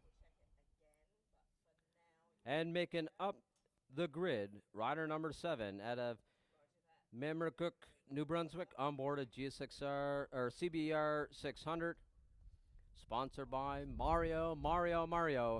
That is the 7 of Sasha Richard.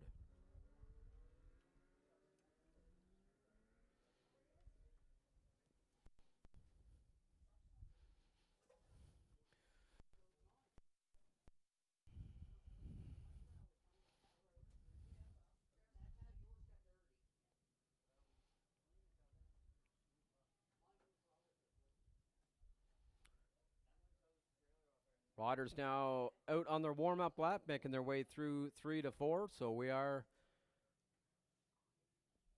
a moments away from start of racing here.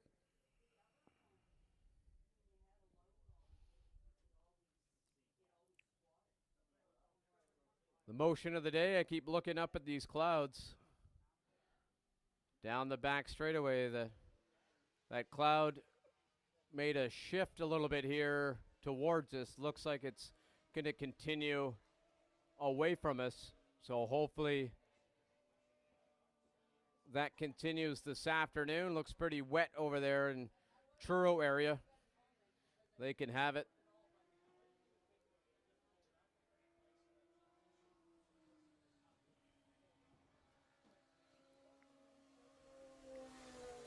All right, riders heading to their grid positions.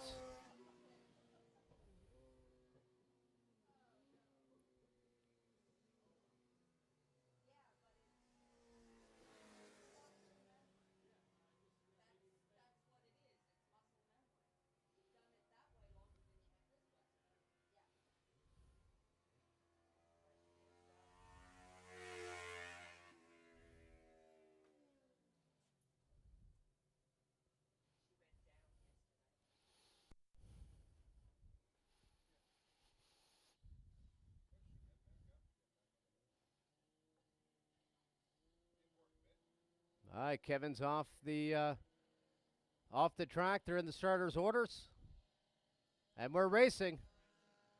Looks like it is Kristen Whitehead with the hole shot, followed by Brianna Mosier. No, Stephanie Holman inside of Brianna Mosier down into turn number 1.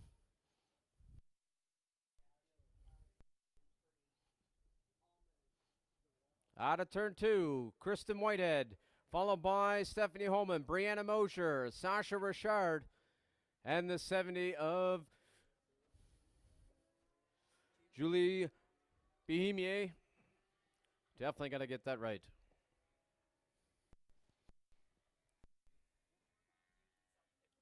Now over the top of 5.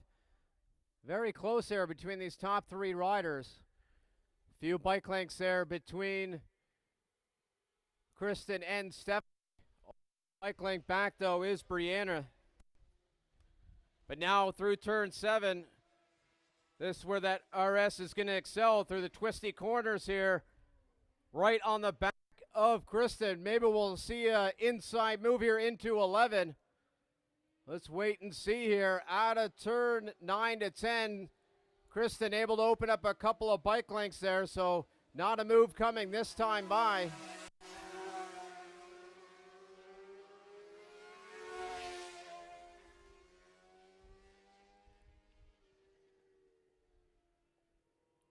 Six-tenths of a second between first and second place rider. Another 5/10ths of a second between second and third. So tight race in there. Out of 2 up to 3.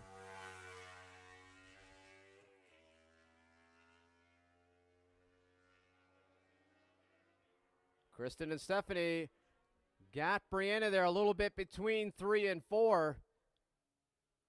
Open it up to a little over half a second, it looks like. Now coming over the top of 5. The horsepower is going to stretch this gap here between Kristen and Stephanie. So it's all about trying to reel that back in there. 7, 8, 9, and 10. Couple of bike lengths already here through 7. Not going to be close enough to pull a move here into 9. But it is now only 2 bike lengths. It opened up to look like to be about half a second. Now back to a couple of bike lengths. Stephanie's going to have to try to somewhere before the back straightaway.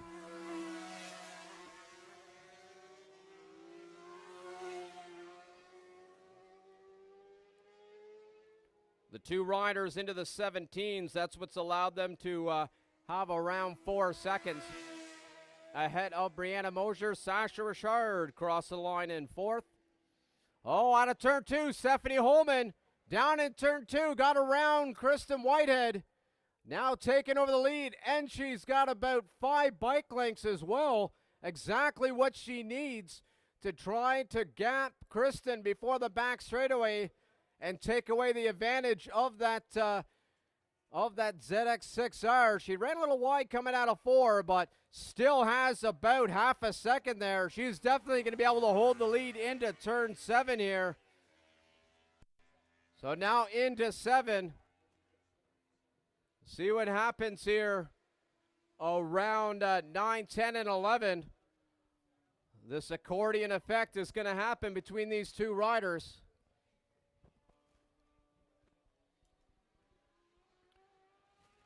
Here Stephanie comes through 10 onto the front straightaway.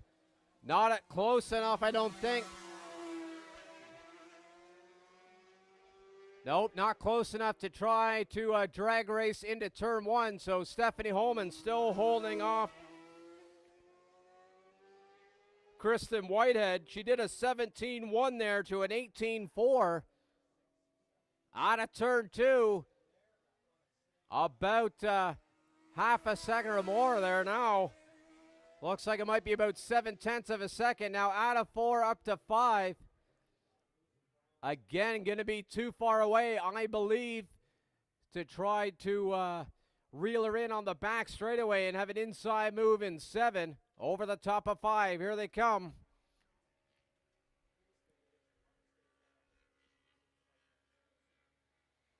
Definitely too much of a gap to overcome. She's going to continue to extend that gap because now through 8 and 9, Stephanie has a little more corner speed there through that section of the track.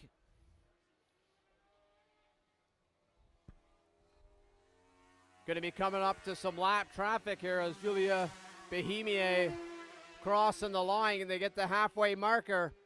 They're going to do an inside move here from Stephanie Holman down into turn 1. Kristen Whitehead probably an outside move in 1 down into 2. So Kristen answered back there that lap and able to get herself back into the 17s, but it was still half a second slower than the leader of Stephanie Holman. So we got 4 laps left to go as the riders got the halfway marker. Still a few laps here to shake this out. Over the top of 5, down the back straightaway. Kristen is going to be too far back. Again to make a move here into 7.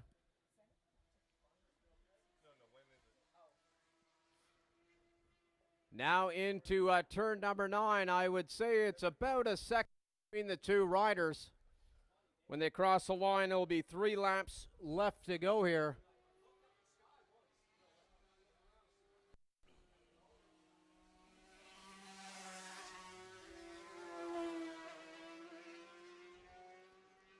Keep an eye on these lap times here. 17.3 from Stephanie Holman and 18.1 from Kristen Whitehead. That's opened the gap to a 1.8 across the line.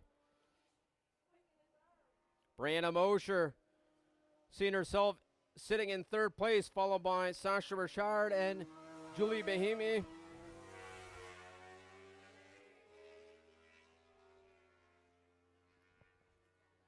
Up to the leader, Stephanie Holman, through turn 4.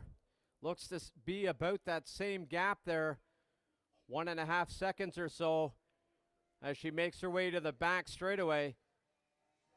Kristen will be able to close in a bit there down the back straightaway, but she's only going to have 2 laps left to go here, so talking with Kristen on the lunch break, she can comfortably ride in the 16. She enjoys that that pace, so she definitely has 2 seconds in the toolbox there. Just whether or not she's going to run out of time here. And right now, with 2 laps left to go as they come onto the front straightaway. Stephanie Holman. Oh, she found a 16 herself with a 16.8. Kristen Whitehead a 17.1. So it wasn't for effort from Kristen Whitehead that made that gap go a little bit bigger. It's Stephanie Holman, a 16.8. I'm not sure if he's been into the 16s yet this year. She's been into the 16s before, but I think that might be her fastest lap.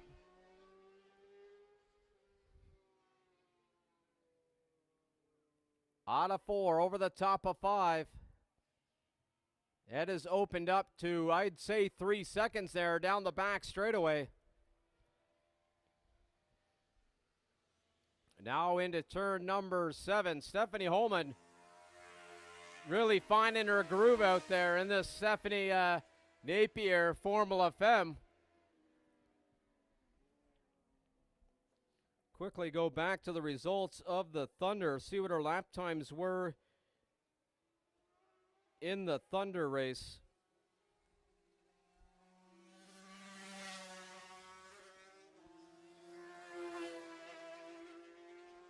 Fastest time in the Thunder race was a 17.7, so definitely finding some speed here in the Formula Femme. Another 16.8 there, so very consistently into the 16s. That's showing they're coming out of 2. Still a nice healthy gap back to Kristen Whitehead in 2nd.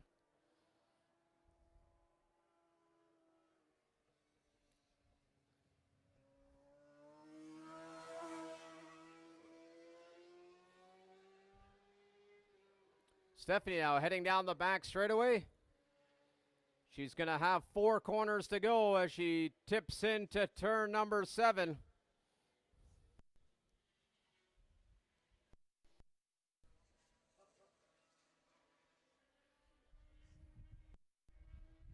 Now heading through turn number 9. 2 corners to go here for Stephanie Holman.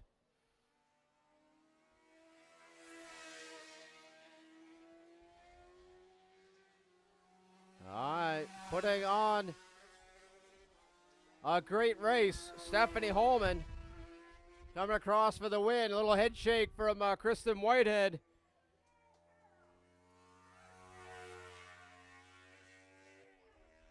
Coming across the line in 2nd. Brianna Mosher, rider who's currently sitting in third, coming off the back straightaway. It's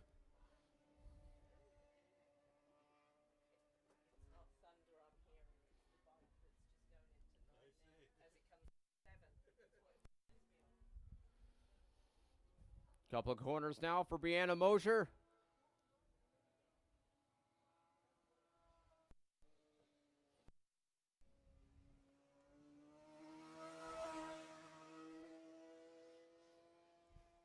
Brianna coming home, last podium position in third. Great racing from Brianna Mosher. Sasha Richard, fourth place rider. Couple of corners to go for herself.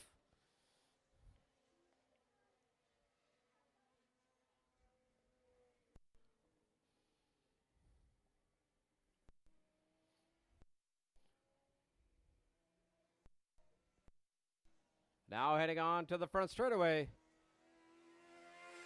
Great racing from Sasha Richard. Coming across the line in fourth. Shout out to the 70.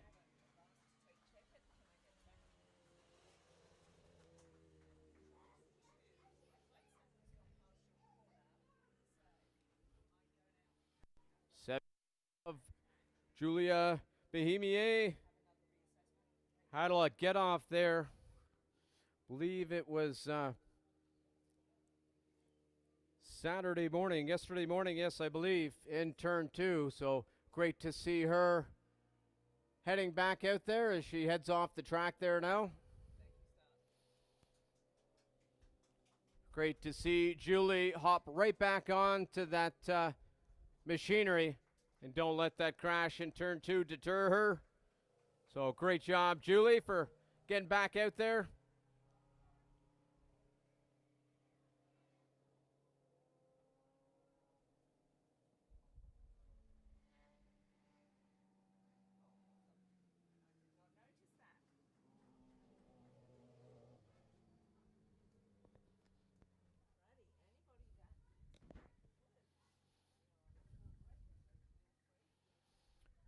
All right, it's going to be a couple minutes there before the start of the Sportsman. They're doing a little quick marshal break there.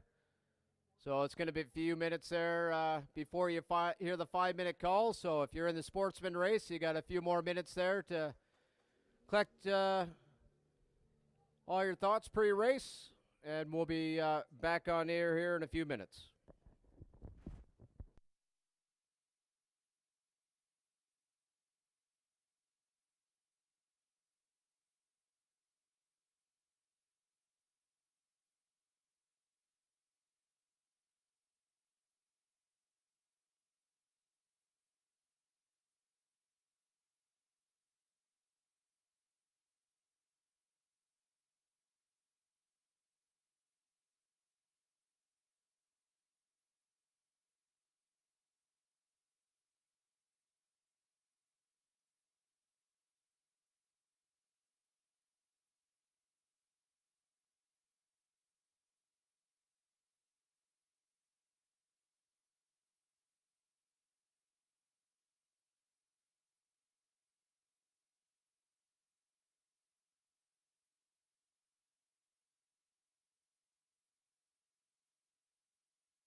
All right, we're a minute away from the next race, which is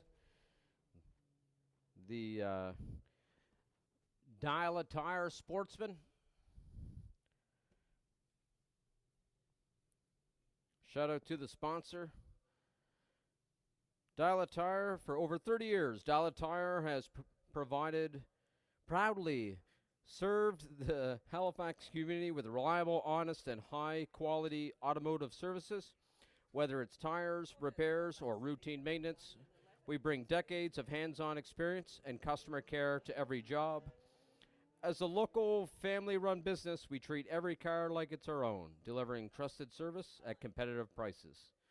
Thank you, Dial-A-Tire, for sponsoring the Sportsman category for 2026. On to the riders. On pole position, rider number 80.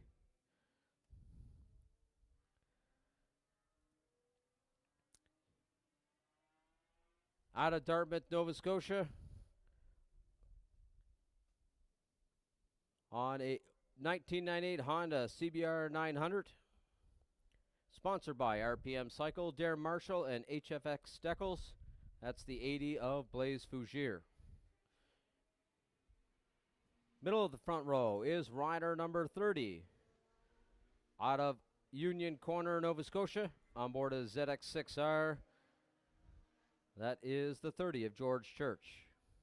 Making up the front row, the 37 out of Ellerslie, PEI. He has two bikes. We'll see which one there.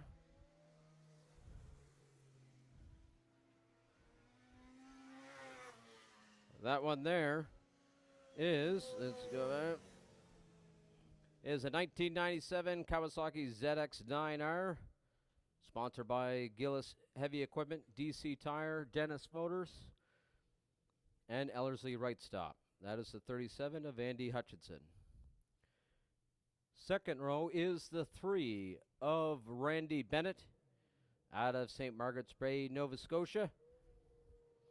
Unfortunately, the 144 crashing out there yesterday in practice of Marty Fogarty, not able to compete. So here we go. Here's racing. Blaise Fougere, followed by Andy Hutchinson and Randy Bennett.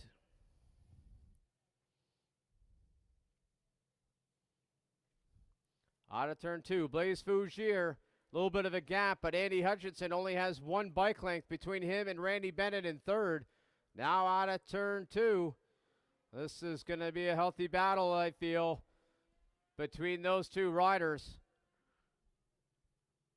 Let's see if that happens here, because they're now heading over the top of 5. Blaise Fougere about a second and a half, 2 seconds maybe. So the battle here, Andy Hutchinson and Randy Bennett, only a couple of bike lengths down the back straightaway. Now into turn number 7. Randy not letting Andy get away from him there into turn number 9. Actually closed it in. Now it's only like half a bike length there in turn number 9. They make their way to the front straightaway.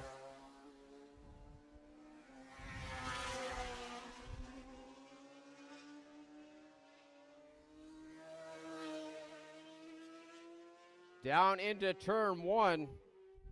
Only a few bike lengths separating that second and third place rider.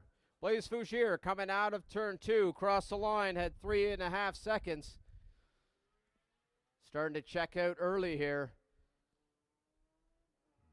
As I mentioned earlier, the battle to watch, second and third, coming out of 3 up to 4. 3 bike lengths between the two riders. Andy Hutchinson on that bright yellow bike. Randy Bennett on the red, white, and blue bike over the top of 5.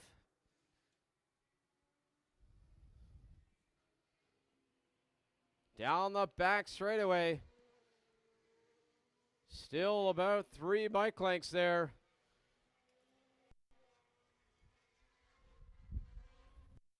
Randy again closing in into turn number 9. Back to that half bike length, at least under braking. They stretched out a little bit on the outside or coming out, but Randy definitely kept it tighter coming out. About maybe 1.5 bike length. He was like still that half bike length. Look at the drive from Randy Bennett onto the front straightaway, side by side with Andy down into turn one. It is Randy Bennett taking over second place.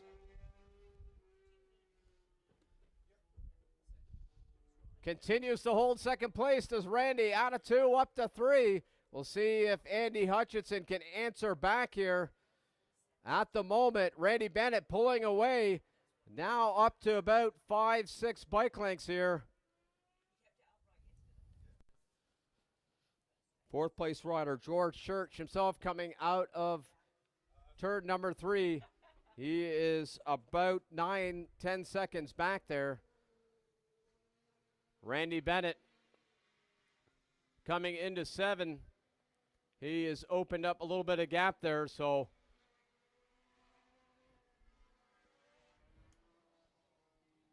the greedy announcer in me hopefully finds Andy Hutchinson some power so he can catch back up to Randy and give us a battle out here this afternoon, but I'm sure Randy wouldn't want that. He's continuing to stretch that gap. Andy looks like he's working hard to find any kind of lap times there close enough to compete, but across the line he was 2 seconds off, and that's what's opened up that 2-second gap there.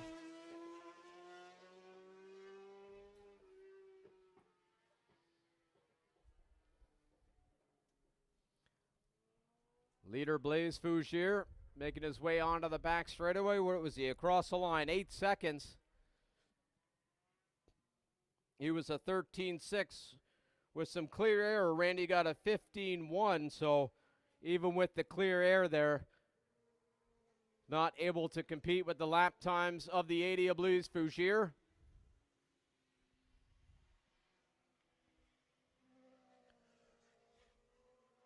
Cross the line, they're going to get 4 laps to go. I believe that's the halfway marker. Yep, Chris has those flags in his hand ready to go as Blaise coming on to the front straightaway here.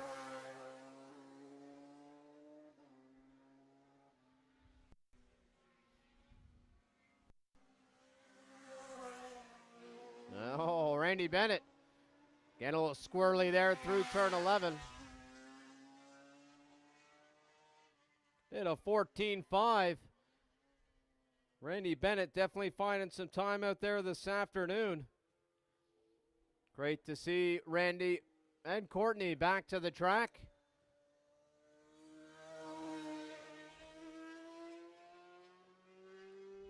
Definitely an integral part of the racing family here.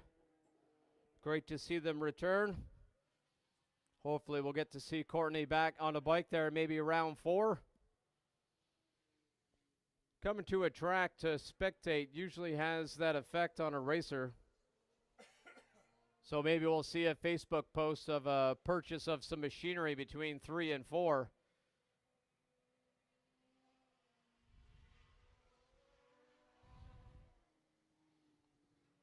Leader coming onto the front straightaway, Blaise Fougere, sponsored by RPM Cycle, Darren Marshall, and HFX Steckles.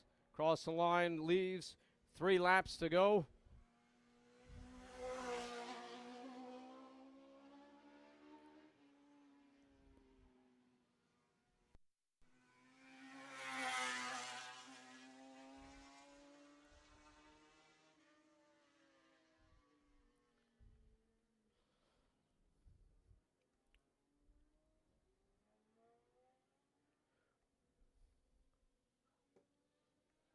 I'd like to give a shout out to the marshals there. Well, we got some a little bit of time there with no battles happening. A little bit of an airway here to plug the marshals, especially if you'd like to become one. Best seat in the house. All you have to do is either track down a marshal. They have the signature full white clothing, top and bottom, headset. Or you can head to the ARCA stand there that's in the middle of the paddock, right close to the podium booth. And if you head up there, you can find out the process quite easily. Actually, you just have to want to be it. You can then get on a corner and immediately start training to be a marshal. Not only the best seat in the house, but another benefit, the marshals headed to Montreal this year for Formula One racing. So as the years tick away and you gain experience, you have the opportunity to be selected to go to watch Formula One racing. So another bonus there of helping volunteering here at Atlantic Motorsport Park. Well, after you get some experience, you have the opportunity to head to Montreal.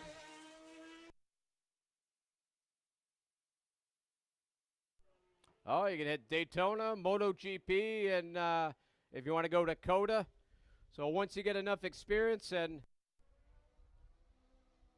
you can head down there. Best spot to watch a race. Bougier coming onto the front straightaway, gets the halfway marker.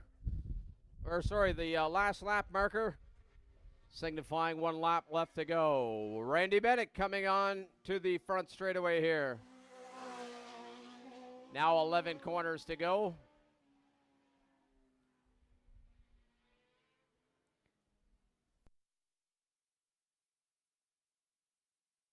Followed now by Andy Hutchinson. George Church making his way off the back straightaway, sitting in 4th. And now I'll track the leader through the last few corners here. Blaise Fougier down the back straightaway.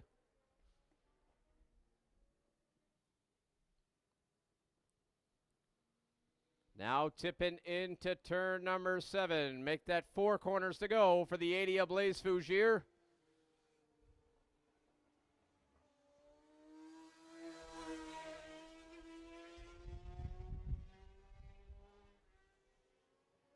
Leader now making his way through turn 10. 1 corner to go for Blaise Fougier onto the front straightaway. Taking home the Dial a Tire Sportsman. Blaise will be racing in the Pro Superbike race later on today. Randy Bennett onto the front straightaway. Capture that checkered flag for coming home in 2nd. 2 more corners here, 1 to go for Andy Hutchinson coming onto the front straightaway, making up the podium of this Dial a Tire Sportsman.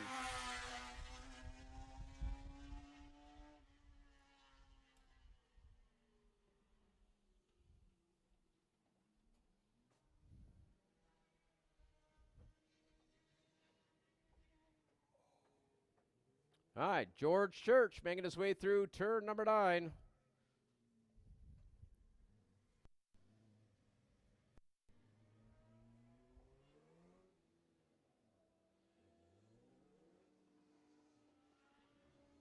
Onto the front straightaway, George Church making up the field for the Dial a Tire Sportsman.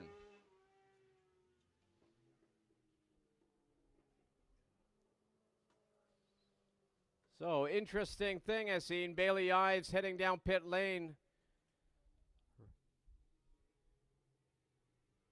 Getting up to a little bit of a speed, then grabbing the front brake, getting up to speed. That to me looks like he's bedding in a set of new brake pads there. So maybe that is an indication of maybe what was going on there in during his race. Maybe he had some brake fade, not having the response from the front brakes that he expects from that GSXR 600, and replace the brake pads there. So I would say Carson Gray, you might have that battle that you want there come this afternoon in that amateur superbike race. Bailey Ives with a fresh set of brake pads there.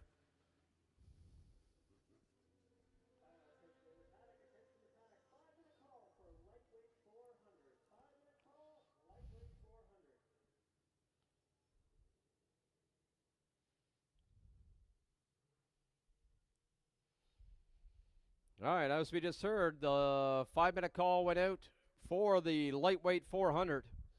I usually wait a couple minutes to start going through the sponsorship and the rider grid and their sponsors themselves, but this is a healthy grid, and I need to start immediately or I won't get through them all.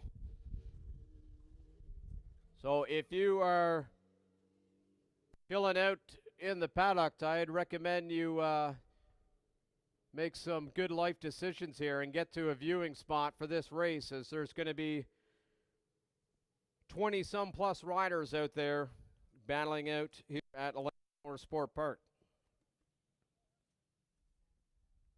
I'll start off with the pros, sponsored by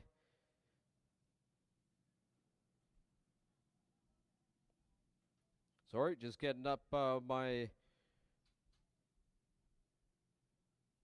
sponsor plug here. There we go. Sponsored by M&M Sheet Metal Limited, which are a Halifax-based sheet metal company operating for 25 years. Their services include design, build, repair, and maintain HVAC systems, commercial heating, cooling, and ventilation systems, along with heat pumps.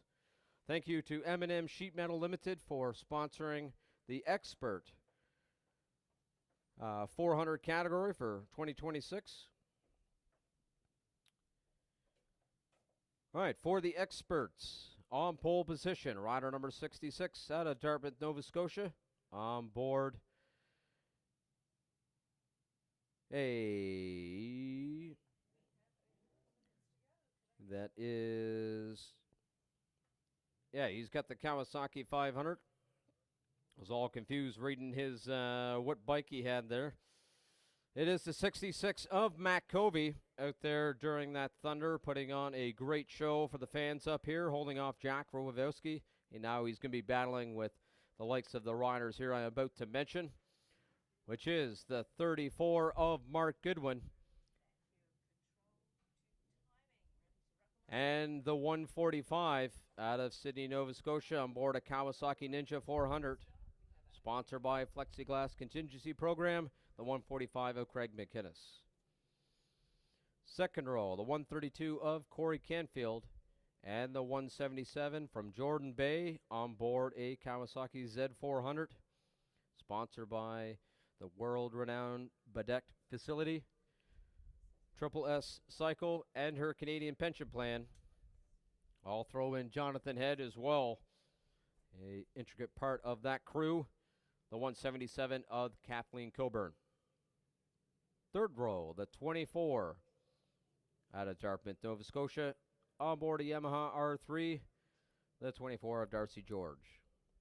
Middle of the third row, the 78 of Jason Rideout. And making up the third row, the 111 out of Inverness, Nova Scotia, on board a Yamaha R3, sponsored by Nova Drilling. That'd be Jonathan Anderson.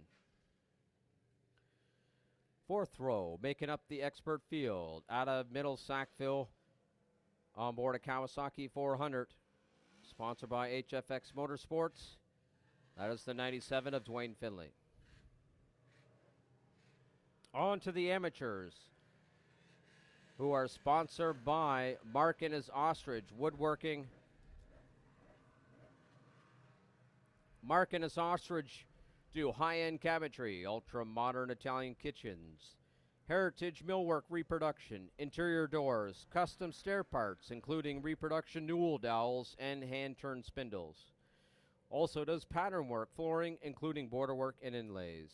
Thank you to Mark Wilson and Mark and his Ostrich Woodworking for continuing sponsoring classes here in the sArl Racing Series. On pole position for the amateurs, it's number 195 out of Orangedale, Cape Breton, on board a Kawasaki 400. Sponsored by Good Robot Brewing, Jazz Cabbage, and the Float Center, the 195 of Angus Campbell. Middle of the front row, rider number 60 out of 9 Mile River, Nova Scotia. On board, believe he has the Ninja 500 as well. That is the 60 of Mike Kemp. Making up the front row, the 95 out of Woodstock, New Brunswick, on board a Yamaha R3, sponsored by Tony Martin Plumbing and Heating, his grandparents and his mother, the 95 of William Martin. Second row, the 72 out of Sambro Head, on board a CF Moto 450. Sponsored by Sambro Cycle Service, Cam-Mac Motorsports, and Jam Man Leathers, the 72 of Scott Campbell. Making up that second row, the 68 out of Sambro, also on board a CF Moto 450. That is the 68 of Paul Clark. Third row is the 38 of Connor Warnell and the 295 out of Bedeck, Nova Scotia on a Yamaha R3, sponsored by Nova Drilling and Bedeck Marine, the 295 of Angus McClarty. Making up the third row, the 46 out of South Bar on board a Ninja 400, sponsored by Robertson Electrical Supply, Visa, Hard Work, and Jeanette Ball, the 46 of Jared Campbell. Fourth row is the 36 of Lucas Bowl and the 69 of Ryan Hum. Fifth row of the amateurs is rider number 73 of Robert McGuinness. Also the number 12 out of Cole Harbour, Nova Scotia of Ian Forster. Making up that row is the 53 out of Lake Echo, Nova Scotia on board a Yamaha R3, sponsored by the Hungry Beagle, the 53 of Jim Marlowe.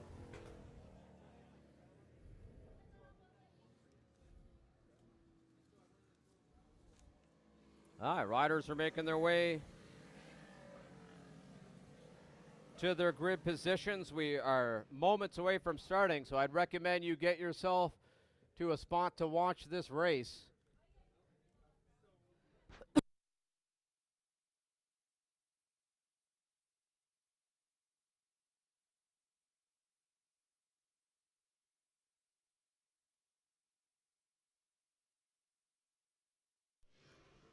All right, Kevin's off the track now, so they're in the starters' orders. And we're racing.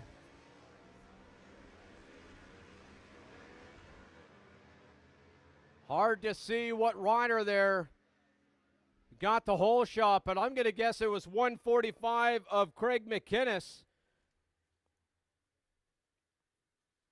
Out of turn. No, it wasn't. Matt Covey, Mark Goodwin, Craig McInnes.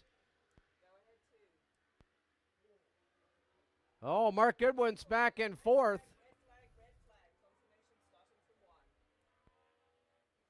Oh, we have a red flag here. Riders down in turn two there, so. Rescue 1, stand up.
Looks like one of the riders, Darcy George, he's up on his bike there trying to get again.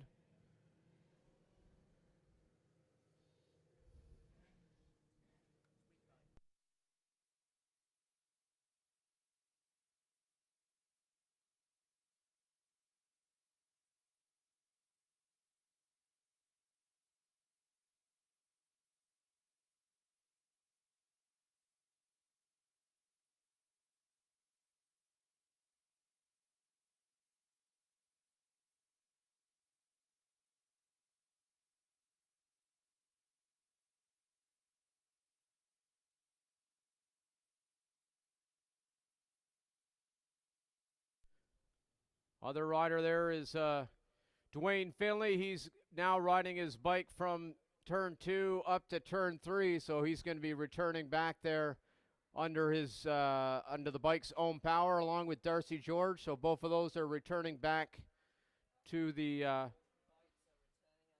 pits.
I just give everyone a little bit of an update there.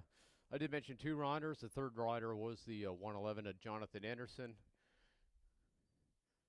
Great to hear Jonathan Anderson with some assistance walked into the back of the ambulance there. So great to hear that news. So now they're just doing an assessment there to find out whether he needs to be transported or not. Just a quick check over there. So it'll be a few more minutes there before we return, but just wanted to pass along some little bit of news as we were sitting in silence there for a little bit. So just if you appreciate your patience while we work through finding and assessing the situation.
Hi, we're about a minute away from the start of the race. Awesome. Thank you all. Congratulations. Minute and a half. As my dad with dementia, so he needs to do his physio therapy.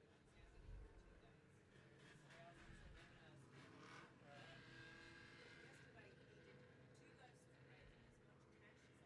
Riders here now making their way down pit lane. Well, he used to travel for work, and he was the So it'll be the original grid positions there for the riders. Couldn't understand why I couldn't get it out of the machine that night. Quickly go through the riders. So I will call the nurse back. Sub all their sponsors and everything, just the nature of the time. So Matt Covey on pole position, followed by Mark Goodwin and Craig McInnes. Matt Covey's number 66, Mark Goodwin 34, and Craig McInnes 145. Corey Canfield 132 on the second row, followed by the 177 of Kathleen Coburn. Third row sees the 24 of Darcy Porsche and the 78 of Jason Rideout. Fourth row is the 97 of Dwayne Finley. Pole position for the amateurs, 195 of Angus McClarty, 60 of Mike Kemp, and the 95 of William Martin. Second row, 72 of Scott Campbell, and the 68 of Paul Clark. Third row, the 38 of Connor Warnell, the 295 of Angus McClarty, who is not going out, followed by the 46 of Jared Campbell. 36 of Lucas Bull, and the 69 of Ryan Hum will be on the fourth row. Fifth row will be the 12 of Ian Forster and the 53 of Jim Marlowe.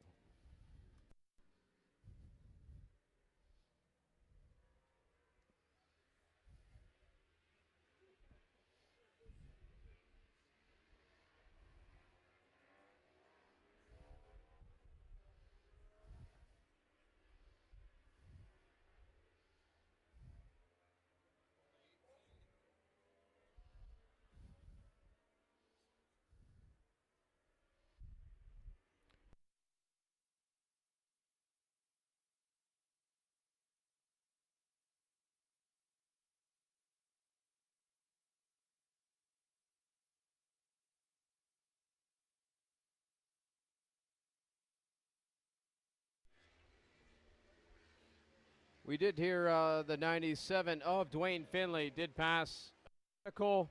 Bike looked okay, but looks like Dwayne Finley is electing to sit this race out for whatever reason. Not sure, but seen him walk into the tower and electing to watch this race up here from the tower.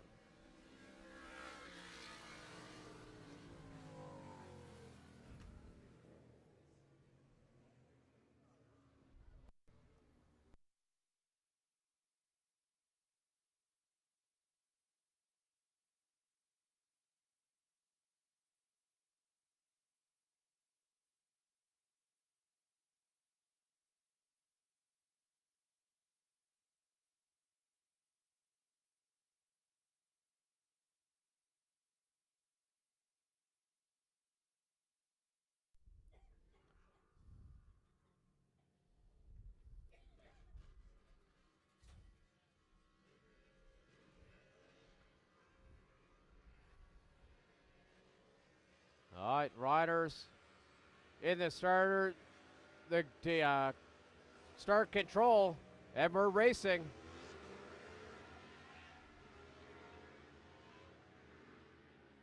Before I thought it was Craig McInnes with a whole shot. That's because Matt Covey is elected to take the outside position, which the pole position can get, and he got the whole shot again, followed by Mark Goodwin. Craig McInnes there in third.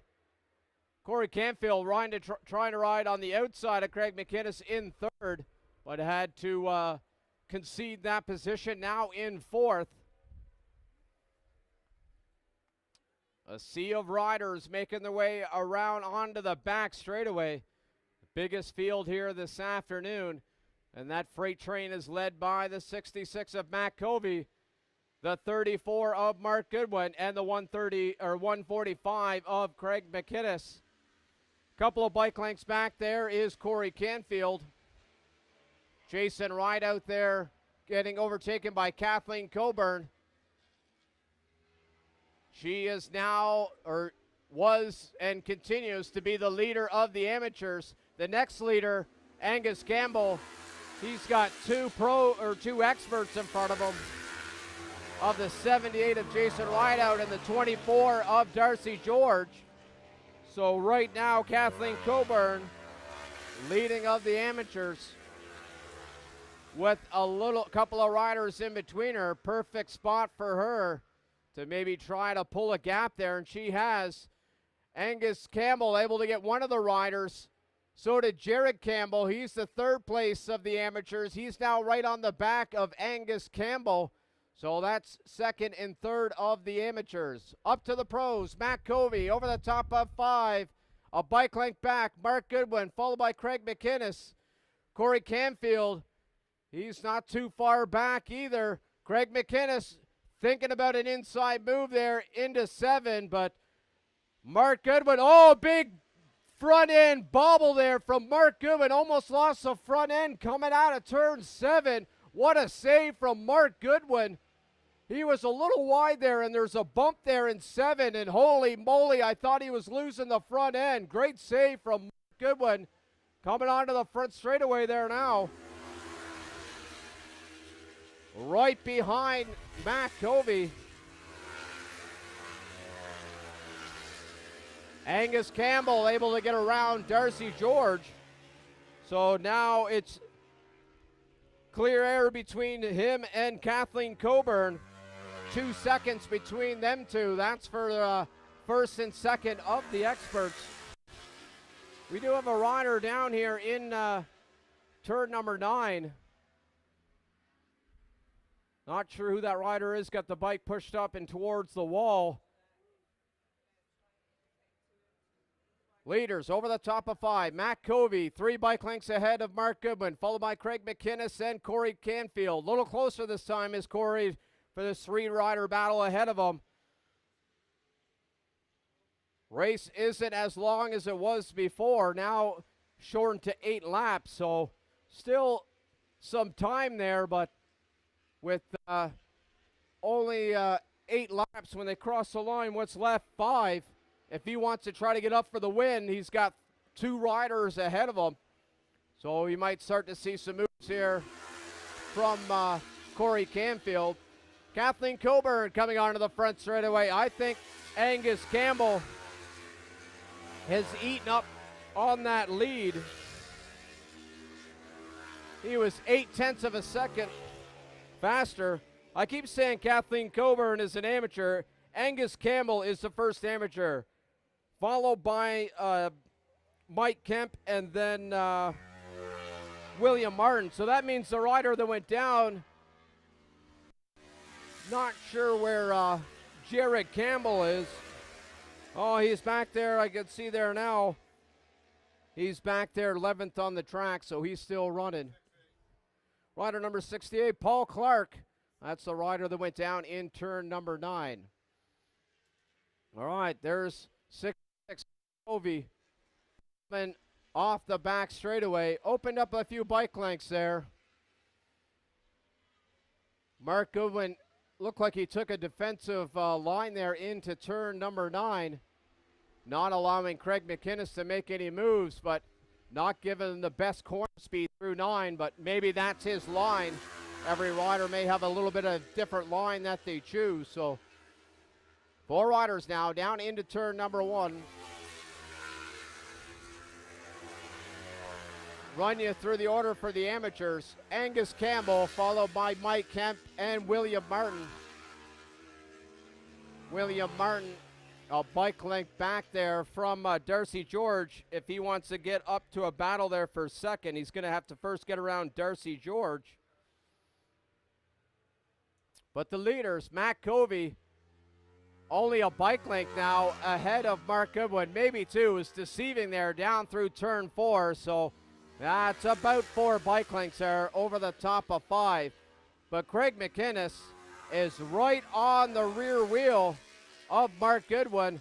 But Mark Goodwin with some great speed through turn 7. I was wondering if he might be able to keep that momentum going onto the inside of 9, but he is right on the back of Matt Covey. Now only 2 bike lengths coming out of turn number 9, so Mark Goodwin is not done for trying to fight for the win this afternoon. Onto the front straightaway. Going to be 3 laps left to go here.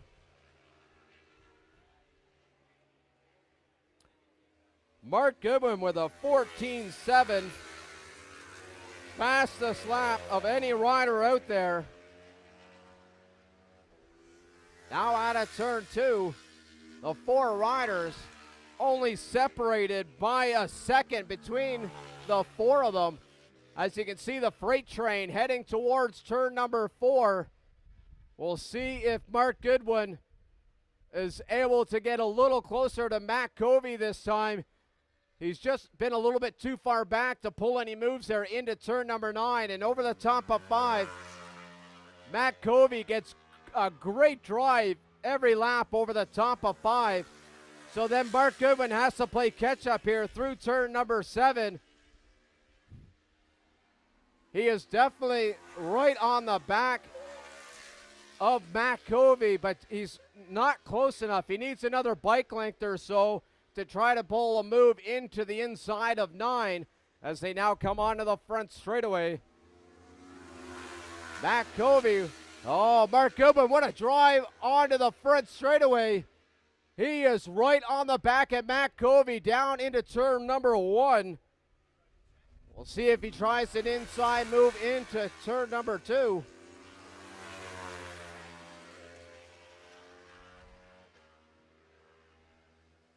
Leaders now coming out of turn number 3.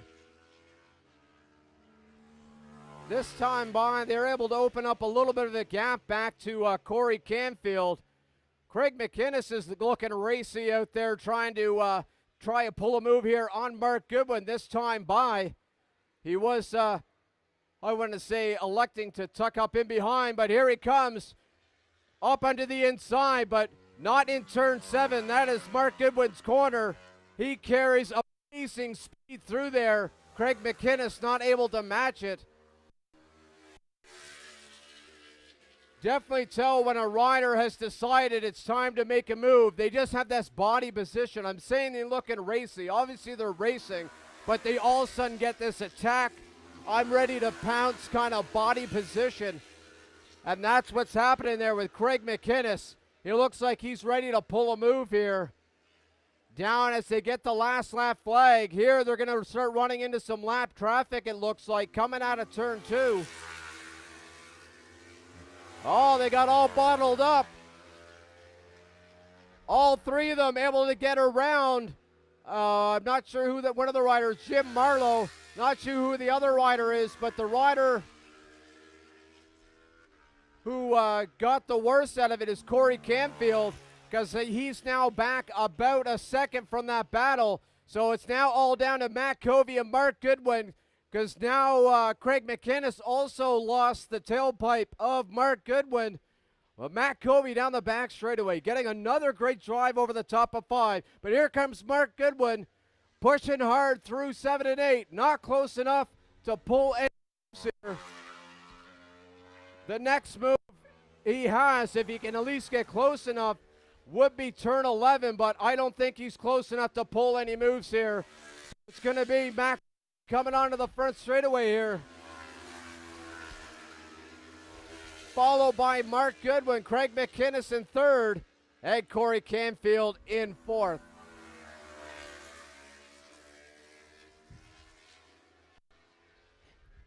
Kathleen Coburn coming on here. A battle with the amateur of Angus Campbell. Angus taking the win for the amateurs, followed by Mike Kemp and William Martin making up the podium positions for the amateurs.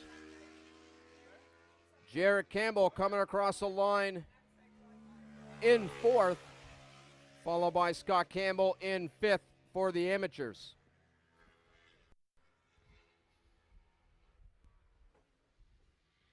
All right, now I got time to breathe here. I'll run us through the order again for the pros. Matt Covey taking the win, followed by Mark Goodwin and Craig McInnes. Corey Canfield in fourth, followed by Kathleen Coburn in fifth. Darcy George in sixth, followed by Jason Rideout in seventh.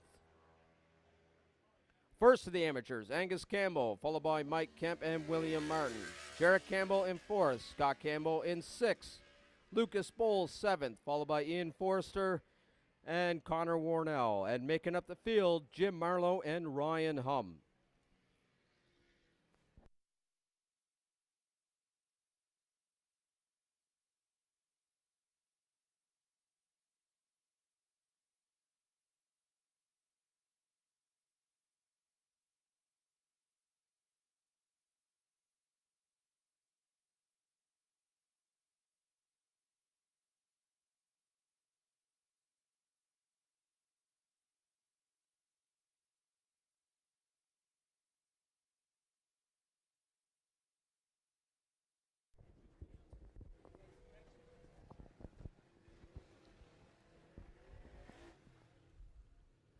All right, heads up for the next class. They have to go pick up the 68 of Paul Clark. So the recovery vehicle is going to be head out to pick up the bike there in turn number 9. So you're going to have a delay to the 5-minute call. So just hold tight there and wait a couple of more minutes, and you should be hearing it there momentarily.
All right, riders now making their way down through the paddock and in pit lane for the next race, which is the Album's Plumbing and Heating Pro Superbike. Race number 2 of the weekend. Shout out to the sponsor, Album's Plumbing and Heating. Albin knew from a young age he would own his own company, and in 2003 he started Albin's Plumbing and Heating Limited as a service-based company that also did plumbing and heating in full custom homes with high attention to detail, as if every home was being plumbed for himself. He moved into plumbing commercial properties and also into insurance industry as well. Shout out to Albin's Plumbing and Heating for sponsoring the Pro Superbike category for the 2026 season. All right, on pole position, rider number 80 out of Dartmouth, Nova Scotia, on board a Honda CBR 1000, sponsored by RPM Cycle, Darren Marshall, and HFX Decals. That's the 80 of Blaise Fougere. 17 is out of Upper Coverdale, on board a 2015 CBR 600, sponsored by his credit cards and his wife, the 17 of Caleb Knowles. Making up the front row, the 67 out of Stewiacke, Nova Scotia, on board a Kawasaki ZX-10R, sponsored by Dexter Construction, the 67 of Tim Storr. Second row, the 37 of out of Ellerslie, PEI, on board a 2009 Yamaha R6, sponsored by Gillis Heavy Equipment, DC Tire, Dennis Motors, and Ellerslie Right Stop, the 37 of Andy Hutchinson. And making up the field, the 41 of Carrodus Roberts. Riders now making their way onto the front straightaway.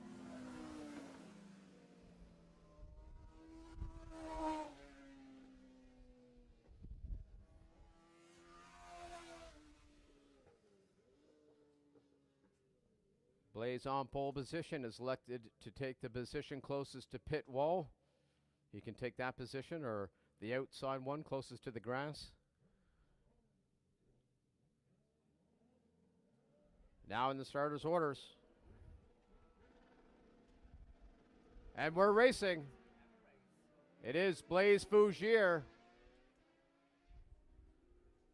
followed by Tim Storr. Andy Hutchinson from the second row, able to get around Caleb Knowles. So Caleb Knowles now with a great start out there, sitting in the middle of the front row. And out of turn number 2, it is Blaise Fougere, a bike length ahead of Tim Storr, who has about 5 bike lengths ahead of Caleb Knowles. The two of them about half a second ahead of Andy Hutchinson, who has only about half a bike length there ahead of Caleb Knowles. Out of 4, coming to 5 now. Onto the roller coaster. Blaise Fougere now about 3 bike lengths. Opened up a little bit there over the top of 5 and then down into 6. Head here into turn number 7. We'll see. Here comes Caleb Knowles, able to move onto the inside of Andy Hutchinson, taking over that third place position. We'll see what happens here as the laps tick down. This is the longest race of the day, 14 laps.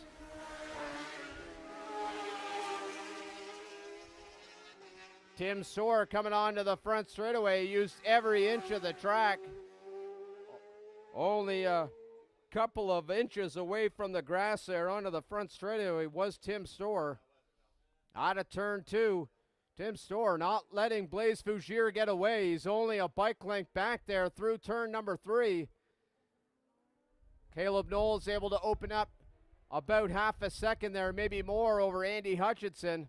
Not sure if he's getting closer to the front or it's staying to be about the same. But now the leaders over the top of 5. Blaise Fougere able to open up only a bike length there over Tim Storr. Tim Storr not letting Blaise get away. Great drive there from Tim Storr through 7. Hard on the brakes into 9. He is now only a bike length and a half away, but Blaise Fougere opened up a little bit there. Coming onto the power out of 9 into 11, onto the front straightaway there now.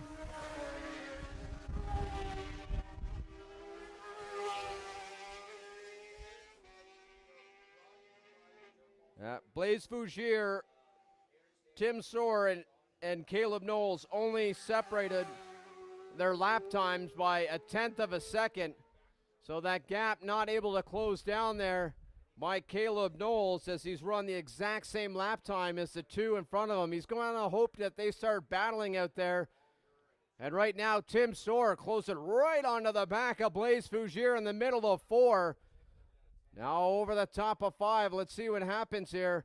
Again, Blaise Fougier able to get the power to the ground on that CBR 1000 and has opened it back up to about 3 bike lengths here as they charge through turn 7. Caleb Knowles pushing hard there in sitting in 3rd. Looks like the gap is still about the same at that 2-second mark. Andy Hutchinson sitting in 4th. He's back by about, I'd say, 7 seconds or so. And then the 5th place rider is Carruthers Roberts.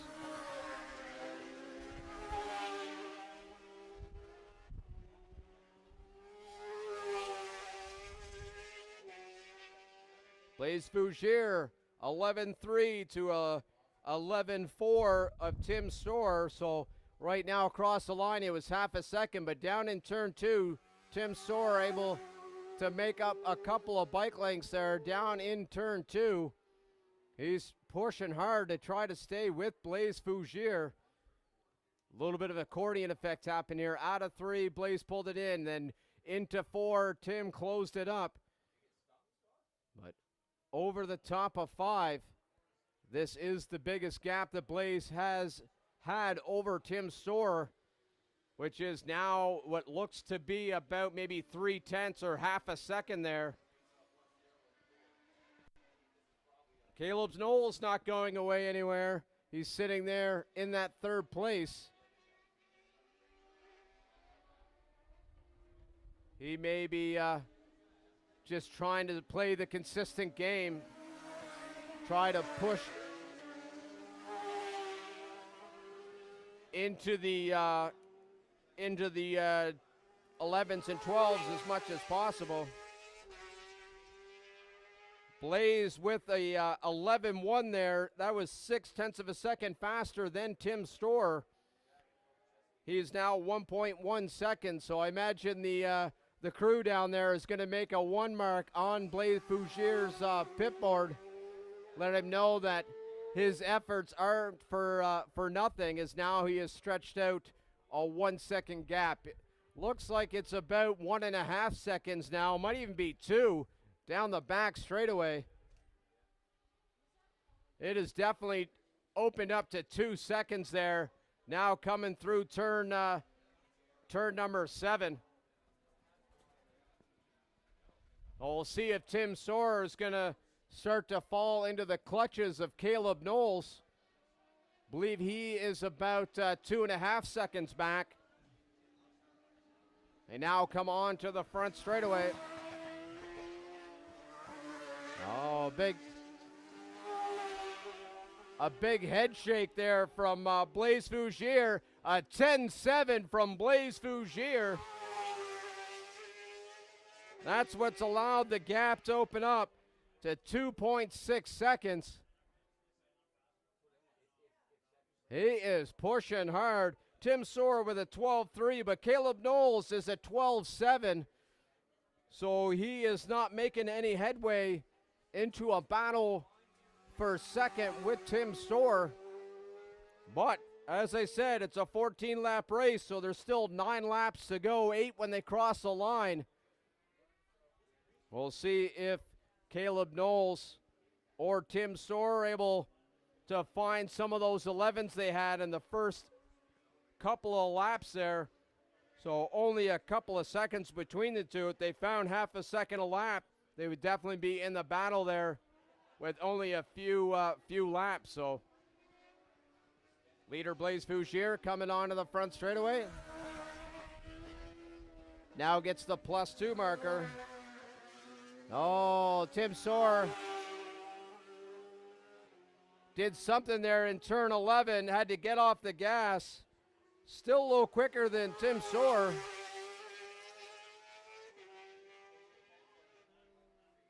If Caleb see that Tim isn't getting away, that might be enough of a carrot to entice him to try to push to get closer to that lower 12-second mark with a 1:12.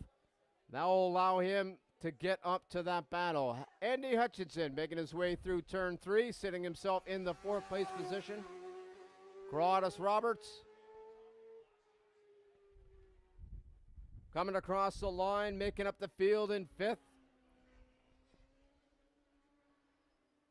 Looking at that gap, it was 4 seconds across the line between Blaze and Tim Storr.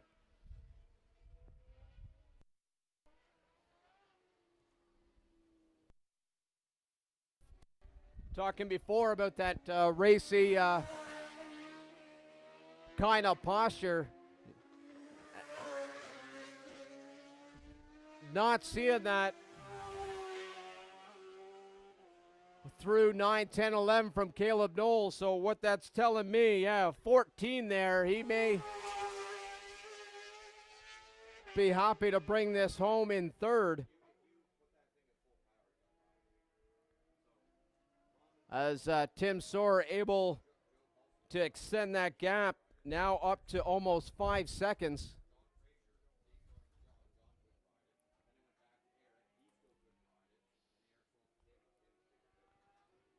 Rodder's got the halfway marker when they cross the line, so 7 laps to go, 6 when they cross the line.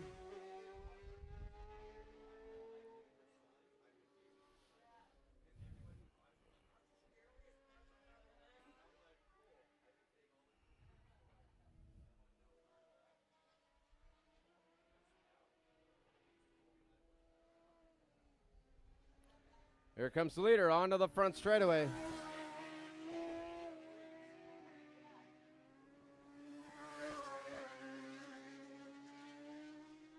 Blaise Fougere, a very smart rider.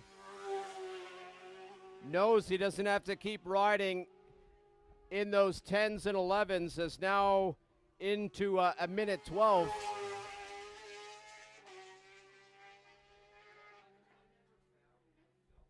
So now it's all about maintaining that gap back to Tim Storr. Tim being very consistent these last few laps. Looking at his lap times, 12.5, 12.5, 12.5, 12.7, 12.3. So very consistent ride out there this afternoon from Tim Storr. Caleb Knowles, last couple laps there, not sure what has sparred these lap times from Caleb Knowles. He's into mid-14 the last time there, so might be just that, you know what, I'm going to be happy with this 3rd place position. But in a very bring it home kind of posture out there from Caleb Knowles.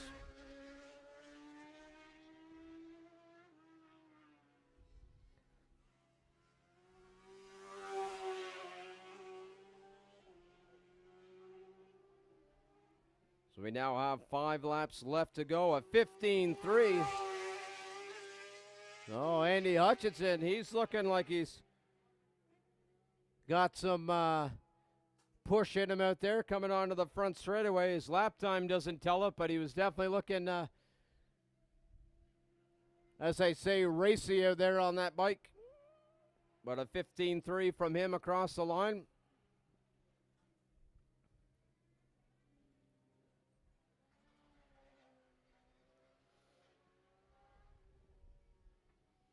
Leader Blaise Fougere heading into turn number 9.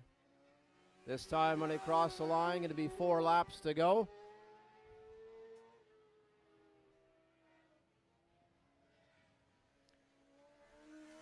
Well, I got a bit of time here. I'm going to give a shout out to all the board members there that make racing here happen, all the energy put in behind the scene. So shout out to all the board members here. Shout out to timing and scoring. Barb, Lisa, and Sam up there, live timing.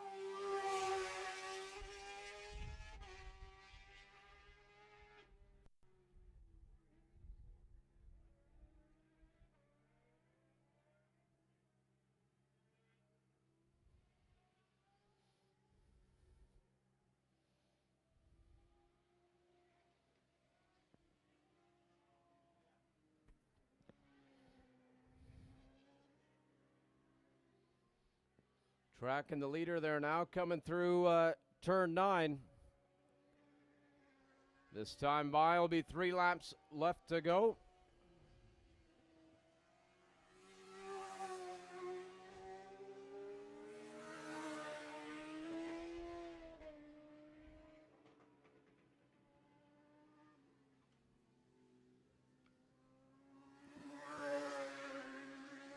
Blaze getting back into the 11s there last time by. Tim Soar with a 13.8.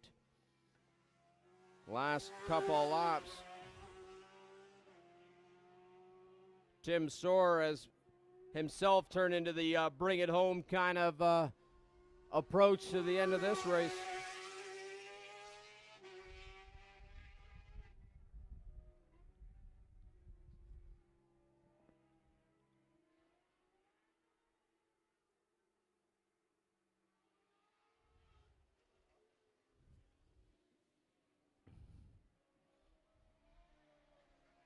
A shout out to the weather gods as well, turning it into a beautiful day of racing.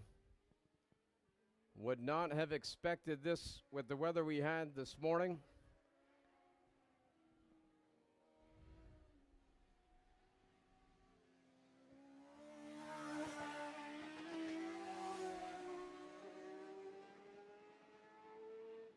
I'm sure Albin at Finish Line Motorcycle Supply was probably the only happy person in the paddock, selling some extra rain tires there this morning.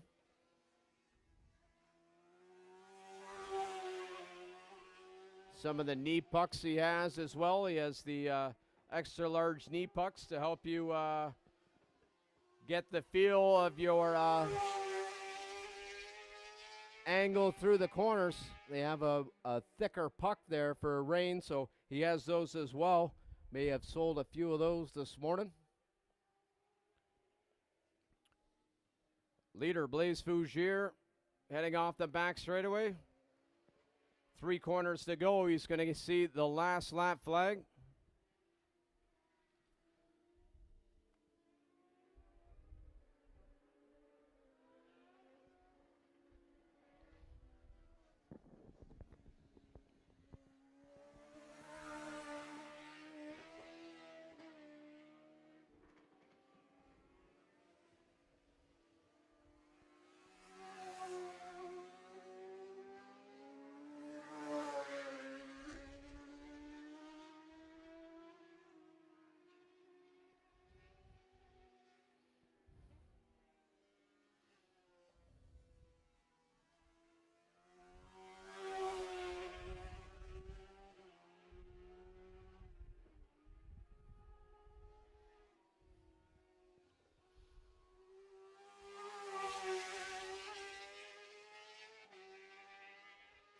As I mentioned earlier about the sun gods, we got some sun all over the track here.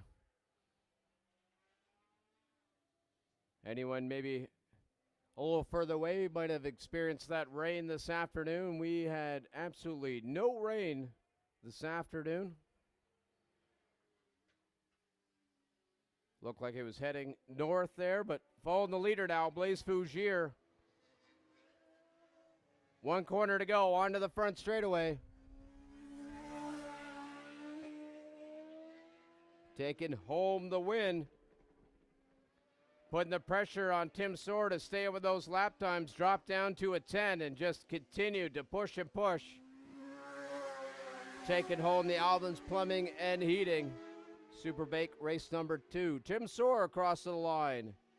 Able to gap Caleb Knowles at the beginning. Continue to push to try to stay with Blaise Fougere.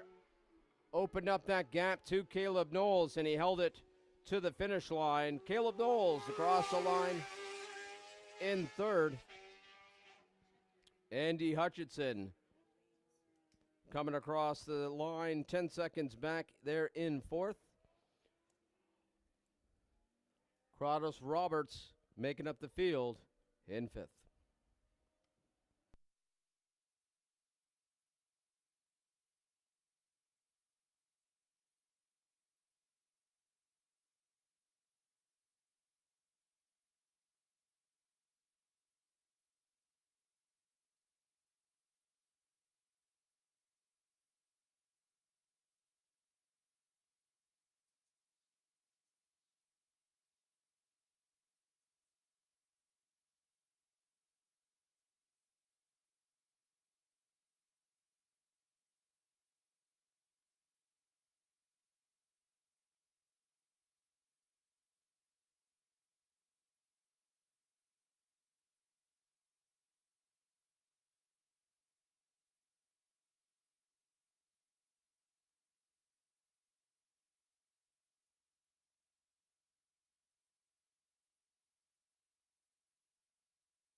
All right, up next, the last race of the day is the Veterans Canada Superbike Racing Association Amateur Superbike.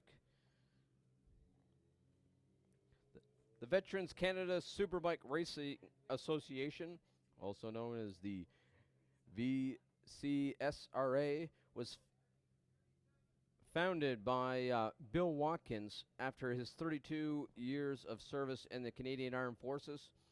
Throughout his military career, Bill Watkins witnessed firsthand the challenges faced by veterans, particularly those dealing with PTSD and other injuries. His passion for motorcycles, and competitive racing inspired him to explore how this high adrenaline sport could provide therapeutic benefits to veterans. So shout out to Bill Watkins and the Veterans Canada Superbike Racing Association for sponsoring the amateur superbike season. All right, on pole position. Out of Stratford, PEI, on board a 2006 Yamaha R6, sponsored by the Gray Group, is the 6 of Carson Gray. Middle of the front row, rider number 61, out of Brookfield, Nova Scotia, on board a GSXR 600, sponsored by Four Seasons Central Washing, Pro Cycle, and Miller Time Racing, and Finish Line Motorcycle Supply, the 61 of Bailey Ives. And making up the front row is the 101 of Raul Arbeliz de La Paz.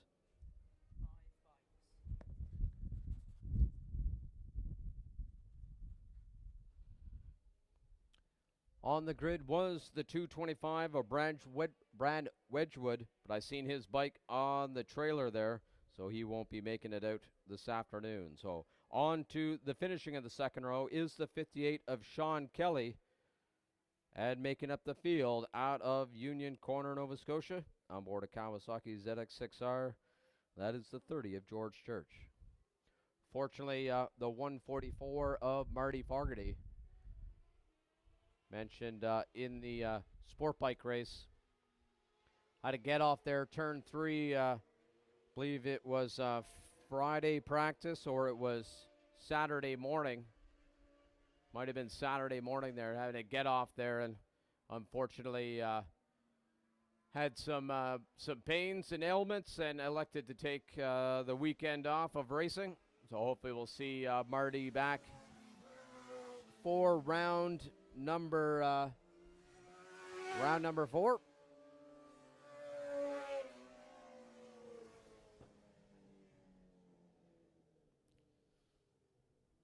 All right, as we've seen on the first race, Carson Gray got the lead and continued to pull away from Bailey Ives. Found out a little tidbit there, might have been some mechanical issues, brake pads, and other odds and ends that held back Bailey Ives, which I suspected was an issue because he was 2 seconds and so off his pace. We're in the starter's orders and we're racing. Who got the hole shot there? They're side by side, it looks like, at least from up here. It's Bailey Ives with the hole shot down into turn number 1.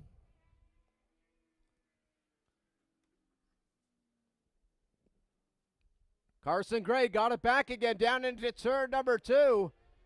So what I suspected was going to happen in the sport bike race is now transpiring here, battling back and forth between Carson Gray and Bailey Ives. So I would get to the stands and watch these two riders put on a show this afternoon as they're coming over top of 5. Carson Gray 3 bike lengths ahead of Bailey Ives. Other battle happening there is between the 101 of Raul Arbeliz de La Paz and the 58 of Sean Kelly. Sean Kelly holding off Raul there through turn number 7. That's for third. Raul taking an inside move here, not close enough as Sean Kelly shuts the door on him in turn number 9. The leaders, though, coming onto the front straightaway, the 6 of Carson Gray.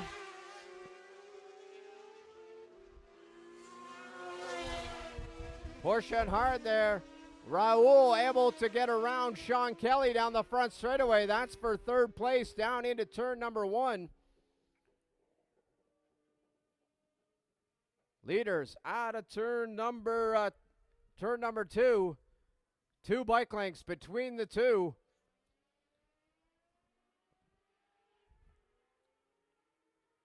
Carson Gray going deep into turn number 4. Looked like Bailey let off the brakes before he did. He opened up an extra bike length there on the entry to turn number 4.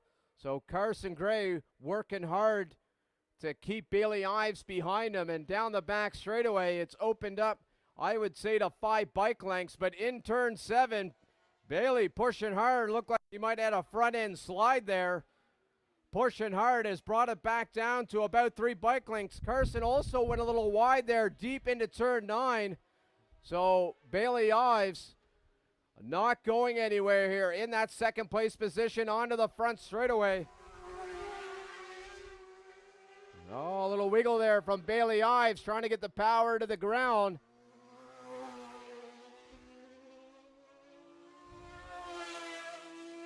Arbeliz de La Paz has opened up a few bike lengths there over Sean Kelly, so it is now about 4 seconds there between those two riders. Leader Carson Gray has now about 5-6 bike lengths. I like to call it a little bit of comfort there. May not look like a lot, but in racing, you got 6-7 bike lengths there. It might as well be a mile. Don't have to worry about any inside moves coming anytime soon. But still, going to be 7 laps to go when they cross the line. So this race is nowhere near being completed here. Onto the front straightaway. Carson Gray. A 13 flat to a 13.7. So that's what's opening up to 1 second.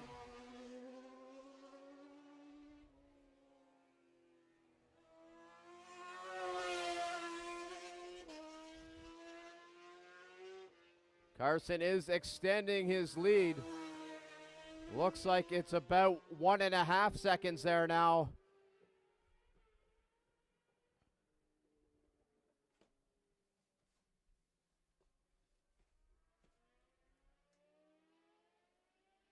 Now on to the back straightaway. I would say it's about 2.5 seconds there now. So it'll be interesting to see what lap times are coming here from Carson Gray. Is he pushing the element, or is Bailey Ives, maybe there's still some mechanical gremlins there in that GSXR 600. We'll find out here momentarily as they're coming through turn 9, see what these lap times look like. But definitely Bailey not able to do the lap times he has done in the past here on that GSXR 600. It was a 12.4 from Carson Gray. Bailey Ives with a 13.7. So Carson Gray, a very, very fast lap time out there with a 12.4. Not sure if that's a personal best or not. I don't know if Corey Canfield knows if that's a personal best from Carson Gray. It is personal best, 12.4. No, it's not. No, he's giving me the wave. No, it's not. 12.4 though. What a fast lap there from Carson Gray. Looks like, I would say, it is about 6-7 seconds there.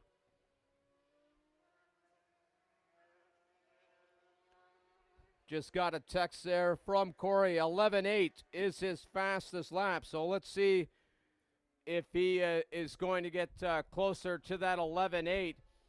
Corey is giving the signs there. He's coming onto the front straightaway there now to see maybe by him giving him those signs, he may not want to flirt with that 11.8. No need to put any risk trying to get out your personal best there when you can bring home a win. So I have a feeling it'll be 12s, 13s for the rest of this 5 laps here of this Veterans Canada Superbike Racing Association Amateur Superbike race number 2 of the weekend.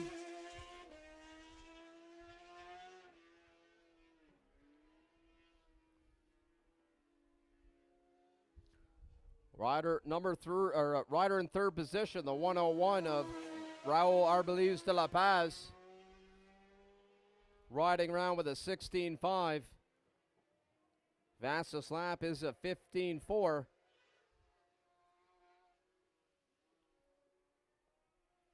He's about 14 seconds back from Bailey Ives, but he has a nice comfortable lead there in third, back to the 4th place rider of Sean Kelly, which is around 11 seconds.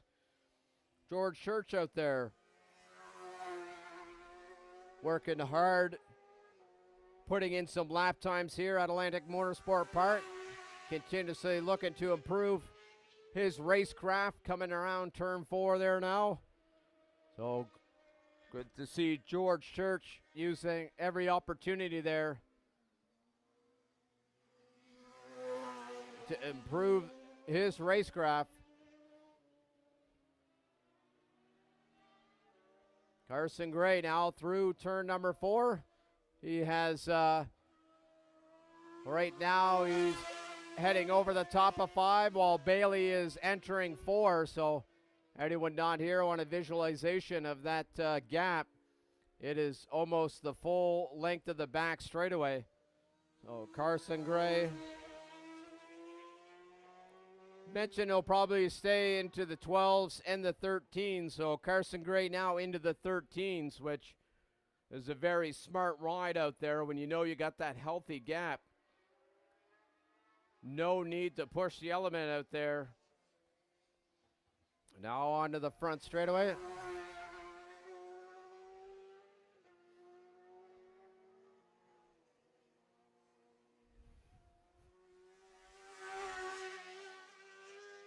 Bailey Ives looks like he's got to put a lot of work into that GSXR 600. Tell by the body language he's fighting it to try to get every ounce of power to the ground. So definitely not a fun ride out there for Bailey Ives. Sure, I can speak for Bailey. Would have hoped to be able to battle for the win this afternoon. Bailey Ives' fastest time on that GSXR is 11.2, so he definitely has some pace in him, but again, I mentioned it before, maybe just some of those mechanical gremlins there, and just the feel in the bike not there for him this afternoon there as he tips into turn number 9. Leader Carson Gray onto the front straightaway. 2 laps to go.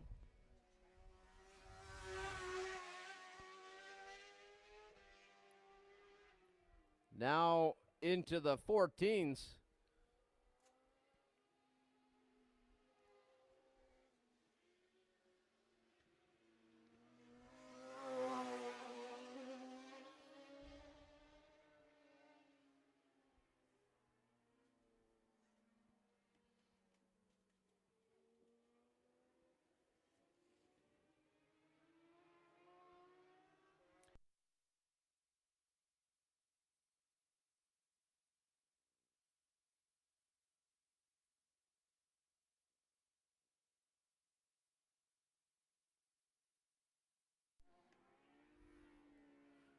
Two laps to go. Let's find the leader, Carson Gray.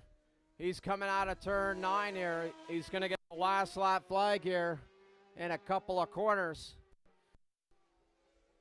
Chris Troop there on start finish. Last lap flag in hand, flying now for the leader, Carson Gray. 11 corners to go to pull the double this afternoon. Bailey Ives on to the front straightaway. Bailey Ives doing double duty this year, also partaking in the National Series. Had a great showing there at Graham Bend last weekend.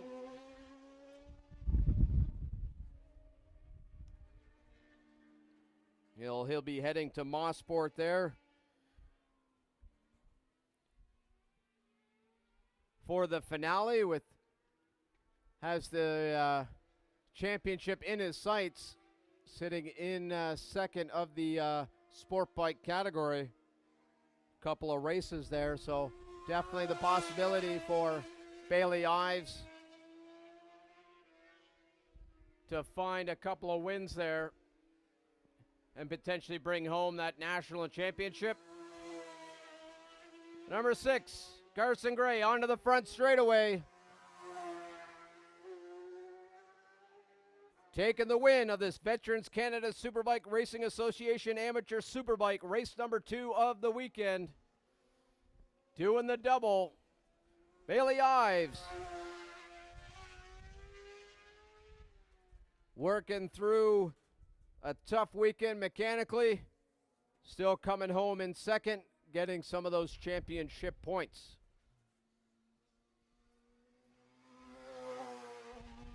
.101 of Raul Arbeliz de La Paz coming across, making up the podium.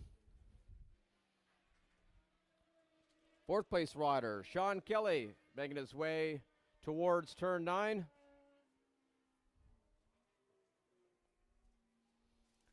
Looking at the lap times there, George Church put in his fastest lap with a 19.3 last time by.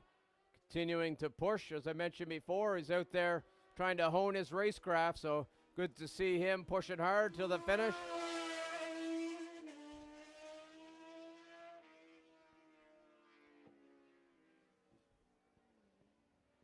Sean Kelly just crossed the line in 4th, followed by George Church in 5th. And with that, that concludes the racing this afternoon and the weekend and round number 3. I want to thank, as I mentioned before, the quarter marshals. Always like to thank them first, because without them, we can't be racing. There are a few people down on Saturday, but through the local track family and juggling them around, they're able, through the support and pushing hard, able to get racing yesterday. And today, beautiful day for the corner marshals there. Nice breeze. Turned out to be not a wet day, so I'm sure they're appreciative of it just as much as the riders. But thank you all for coming out. As I mentioned before, if you want to be a marshal or learn about it, head to the center trailer there in the middle of the paddock. Thank you to Kevin and Chris at the start-finish. Running a great show there, keeping everything running smoothly. Thank you to Samantha and Lisa and Barb up at live timing and scoring. Busy place up there, keeping everything going in the grid, so thank you for your time. Thank you to the racers for putting on good show for us this afternoon. Thank you for the fans for making your way out here to see some racing here at Atlantic Motorsport Park. Sure, you tell your friends, $10 for camping. Where can you find $10 to camp anywhere? And you get motorcycle racing to boot. All right, with that, unfortunately, you won't be hearing my voice in round 4. Bill Colson will be back for a weekend of announcing.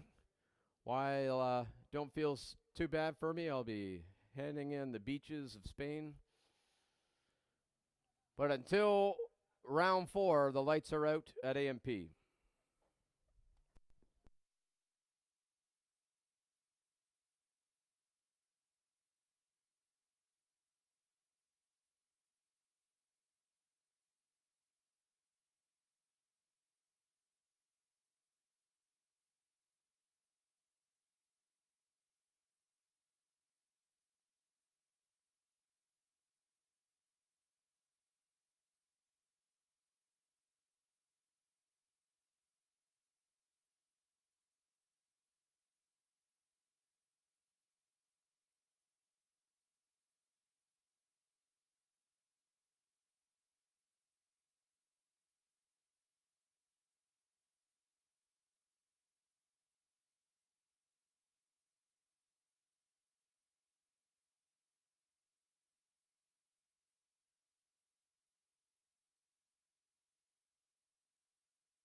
Not sure where you are, Kevin, but your mic is on.